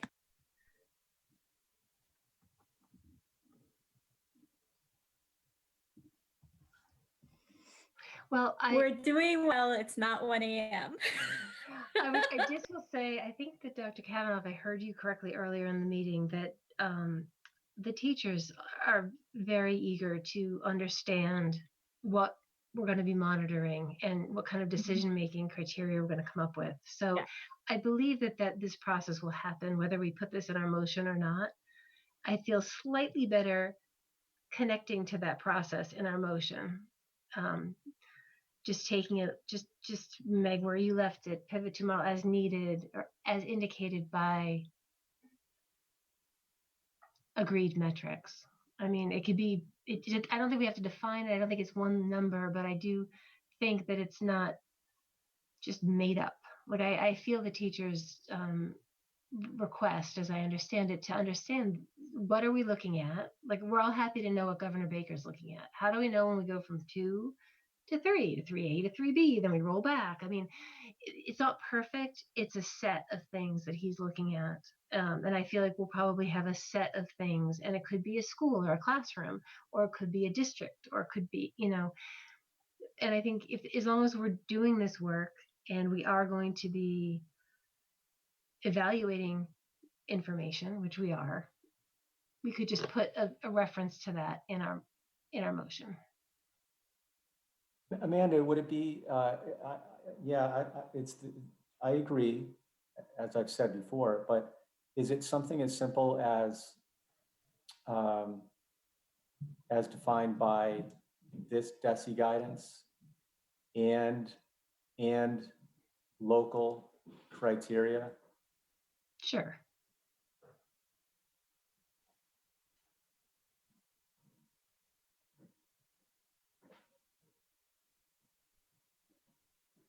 Is that what you mean by?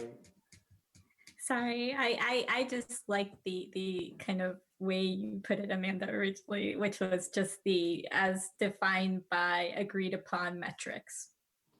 Period. Like that right there is clean, clear. It says metrics. It says we will have a discussion about it. It says that the superintendent will have a discussion with us about it. Like that. I think that was a really nice phrasing right there. Honestly, my original phrasing had the metrics defined by the Board of Health and the superintendent. I'm not sure I'm smart enough to add much to the metrics definition, but I think the Board of Health is very well skilled in this, and I think Desi's coming up with it. I'm okay personally with allowing, the superintendent and the Board of Health and Desi to come up with the metrics. I just want to know that we have them and that we're tracking them. That is where the metrics should come from. Yeah, I think so. I mean, I have opinions. But Betty's major. I'm not sure how it's going to help you. yeah, but it sounds like Amanda's wording, as interpreted by Leah, might be our way to get to closure. Leah, you said the wording was what? The final words? Agreed. Oh, well, I thought I heard agreed upon metrics, and I figured that means that's very broad. It can mean agreement between many different parties. It can mean, but hey, they're metrics. So we'll have an end rubric or whatever comes out of it that will give us some idea of the status of things. And when to pivot and when not to pivot. As the one who advocated full return, I would be okay with jumping on that motion worded that way with those concluding words, if Meg were to make that motion, because that gives us a way to have some hope that there could be a full return if everything works out the way we want it to. It's your motion, Meg. Is that? Well, oh dear. You know, this term metrics disturbs me because it's vague. But if it pleases everyone else, I will gladly go along. What would that motion be then, Meg? I don't know at this point. Nancy, do you have it written down? I'll read what I have. The motion is to adopt the hybrid model with elected remote option for school opening, with the ability to pivot to another model as needed, as defined by agreed upon metrics. I'm okay with that. Meg, are you okay with that? I'll go along. Are you saying so moved then, or? Yeah, I said so moved probably 27 minutes ago. Yes, so moved. Does anybody want to second this motion? I believe I already did second before the discussion. Okay, so we have a motion by Meg, we have a second by Nancy. I think we're done with discussion. How about a roll call vote? Joe? Aye. Leah? Aye. Nancy? Yes. Meg? Aye. And I'm an aye as well, and the motion has passed. Okay, that leaves us a little bit off schedule. I think it is, what time is it? 10:10. Let me take a quick look at the agenda. I would like to vote the start of the school year tonight. Dr. Kavanaugh, can we move on to the school calendar, the start date? We surely can. So you can see that the school calendar is actually in your packet. And you know that the school committee always has to vote on the calendar. I think we've done that several times already for 2021, and we just can't seem to get it right.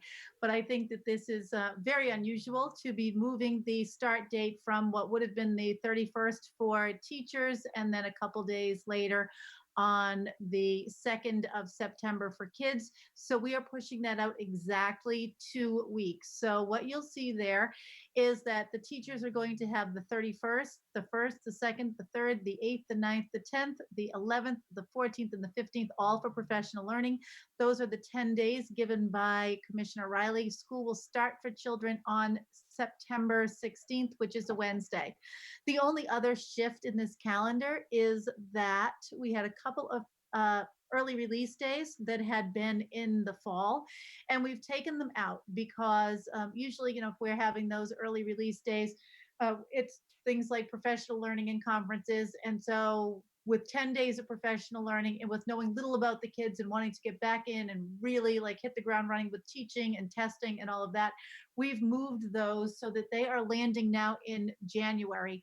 And that would get us right about to the half year mark. So when, you know, the elementary people really want to have nice conferences with the parents, they'll be doing that in that January period. And then you'll see that there's a nice clustering of them again in May, which is when we use some time for placements. So we like that they are neatly clustered. We have also moved the 2 professional learning days in the calendar. They used to be before the start of school. These are the ones that we own. And we have moved them, I think, to Fridays prior to school vacations. So that's where we are. I think if you take a look at February 12th, which is a Friday, and February 16th, the teachers will have those for professional learning, and that will extend February and April vacation for families. And Dr. Kavanaugh, when you look at the orange and green cohorts and the calendar, will they have equal numbers of days? They do have about equal numbers of days, given, you know, Monday holidays and Fridays that are off. You know, and early release and those kinds of things, the time is pretty consistent with the 2 cohorts. Assuming we stay we start and stay in this new model that we finally voted. Yep. Okay, is there any discussion on the calendar? Any concerns? I'll entertain a motion. I would like to move to approve the start date of the school year to September 16th, 2020. Second. Motion by Meg, second by Leah. Just to clarify, we're actually approving the entire calendar with other changes as well. Yes, that too. Okay, so motion by Meg to accept the calendar as presented by Dr. Kavanaugh, second by Leah. And I'll do a roll call vote. Joe?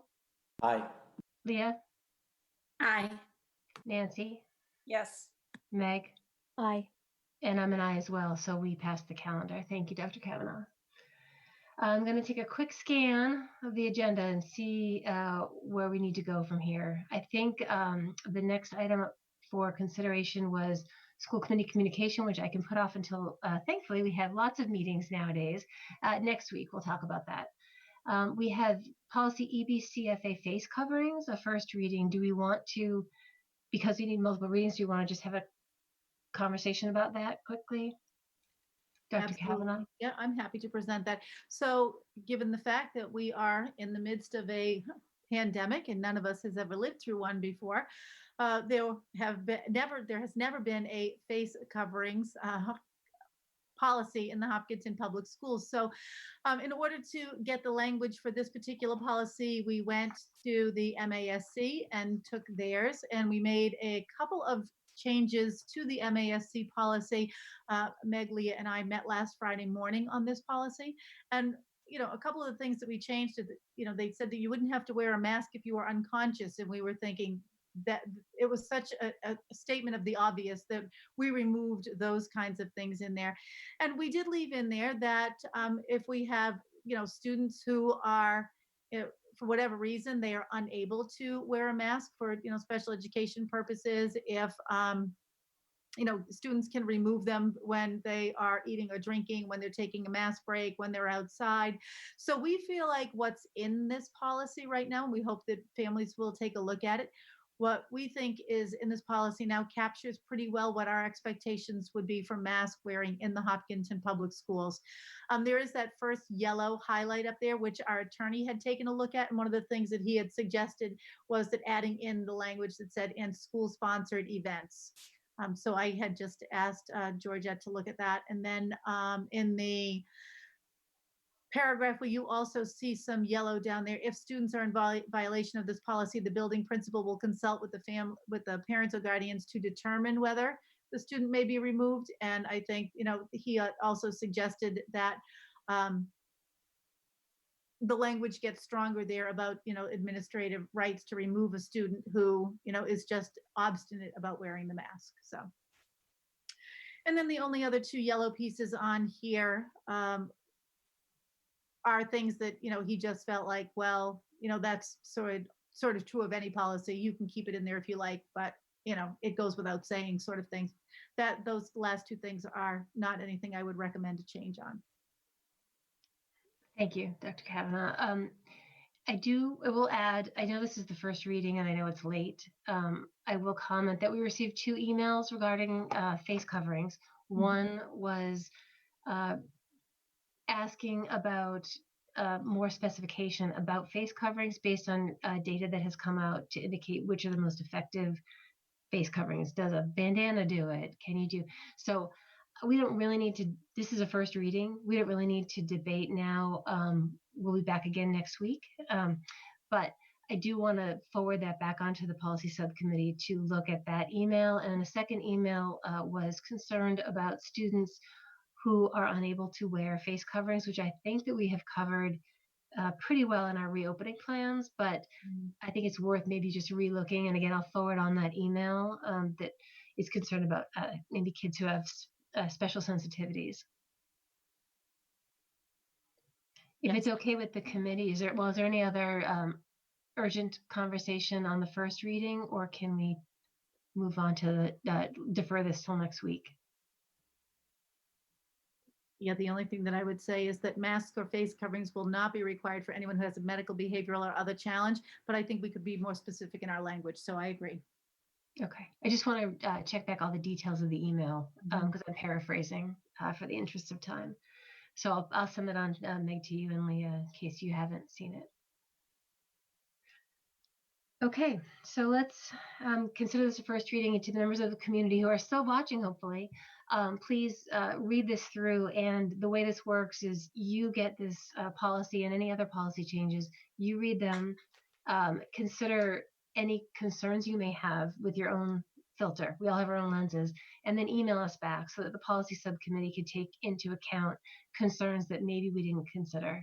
So as with every policy, please communicate back with us if you want us to consider any special circumstances that may not be covered. Okay, so I'm going to propose that we quickly vote the Elmwood school account and then the items by consensus and then call it a night. Are we okay with abbreviating in that way? Okay. Elmwood school gift account, Dr. Kavanaugh. Right. As you know, all gifts need to be accepted by the school committee, and the Elmwood School has been fortunate enough to receive $1,260 from the trustees of the school fund. The money will be used by the guidance counselor at the Elmwood School, Nikki Robinson, who is going to support student social emotional health with the money by purchasing toolkits. So we are really appreciative and are hoping that the school committee will vote to approve the acceptance of $1,260 from the trustees of the school. So moved. Motion by Meg. Second by Nancy. Motion by Meg, second by Nancy. Roll call vote. Joe? Aye. Leah? Aye. Meg? Aye. Nancy? Yes. And I'm an aye, and it's a grateful thank you for the grant that will support this project. So thank you very much. Always nice to receive gifts. I'm going to just quickly continue with the liaison role to the Freedom Team. It's a very quick agenda item that comes up next. Leah, I think, had raised the question of the Freedom Team. I have looked into whether or not it is okay for a school committee member to be a liaison to the Freedom Team. The Freedom Team is a municipal organization, a grassroots, not affiliated with the government, that is looking at sort of anti-racism and issues and the like, equity and so forth. And I think that, as far as I know, the Freedom Team is bringing together members of the community from all different areas of the community to have a town-wide place to talk about this topic and actions that can be taken. And I believe Leah was interested in being a liaison for the school committee, which is okay. Yeah. I've cleared that with Oh. Leah. Oh, cool. Thank you. If you are interested, and if the rest of the members are okay with Leah being a representative, our liaison to this committee, then we can make that official. If somebody Can I else just, wants- Oh, sure. oh, sorry. Can I just add one little thing? There's going to be a phone number that will be associated with this that will be monitored by the police, actually. So there's going to be like a mediation role in this team that will be, I guess, in no way sanctioned by the town. So more information as it happens. But yeah, it's very similar to the Natick Freedom Team, and they have a phone number that the police monitors, but it's for non-violent offenses. It's for like racial or well, minority or anything like that. It's for disagreements or things that might otherwise get handled in other ways. And it allows for mediation between people to try to come to agreements, right, in ways that are what's the word I'm looking for? It's late at night. In ways that are not harsh. And so it is formed up of several members of the community in those roles. Well, I think it's important, and given all the work in the district around this topic as well, it's great to have you and I think Dr. Kavanaugh connecting and just keeping us abreast of what's going on. So, okay. We have a second chance for public comment, but I don't know that we've received any new emails. Future agenda items. We have, next week, we have some policy to come back. Anything else from the committee? Okay. Items by consensus. Dr. Kavanaugh. As superintendent, I recommend that the school committee approve the items by consensus as listed in the agenda. So moved. Motion by Nancy, Second. second by Meg. Joe, Aye. Leah, Aye. Meg, Aye. Nancy, Yes. and I'm an aye. So that passes. Before we adjourn, I just want to say once again, thank you so much to everybody. Thank you to the community and the teachers, the administrators, for all of the work that has brought us to this vote tonight on reopening. And we all understand that we're in a pandemic. There is no perfect solution, but the work that has been done has given people an option for remote or hybrid as they are comfortable. And it seems that we've picked a course of action that will serve the Hopkinton community well, if conditions hold, and hopefully they will. And I'm grateful that we've gotten to this place. I know that not everyone will be happy with this decision, but I hope that as the school year starts to unfold, I hope that the staff and the students and we all sort of fall into our new pandemic rhythm and make this a good year. And I think that we have the ability to make this a good year with the safety precautions in place, with the staff that we have, the families that we have who are out there volunteering to drive their kids, doing all the things that they do to make this a great community. So I really thank everybody for bringing us to this point. It's a lot of sleepless nights have happened, and a lot of sleepless nights probably are still to happen. But out of a lot of care and concern, we've come to where we are, and I appreciate the work. I will take a motion to adjourn. Yes, I will Motion. move that we adjourn. Motion by Meg. Second. Second by Joe. I'll give Joe the second. I think he beat you out by a little bit. Motion by Meg, second by Joe. Joe, how do you vote? Aye. Leah, Aye. Meg, Aye. Nancy, Yes. and I'm a yes, and we are adjourned at 10:25. We will meet again, don't worry, soon, next Thursday, 7 o'clock. We are working very hard with HCAM to have an in-person meeting next week at the high school. We have to kind of work it out with the HCAM staff and lay the room out, but our intention is to hold an in-person meeting next Thursday, and there will not be an audience. We will still take public comment on email, but and HCAM, of course, wonderful HCAM will still be there recording for remote viewing. Okay, that's it.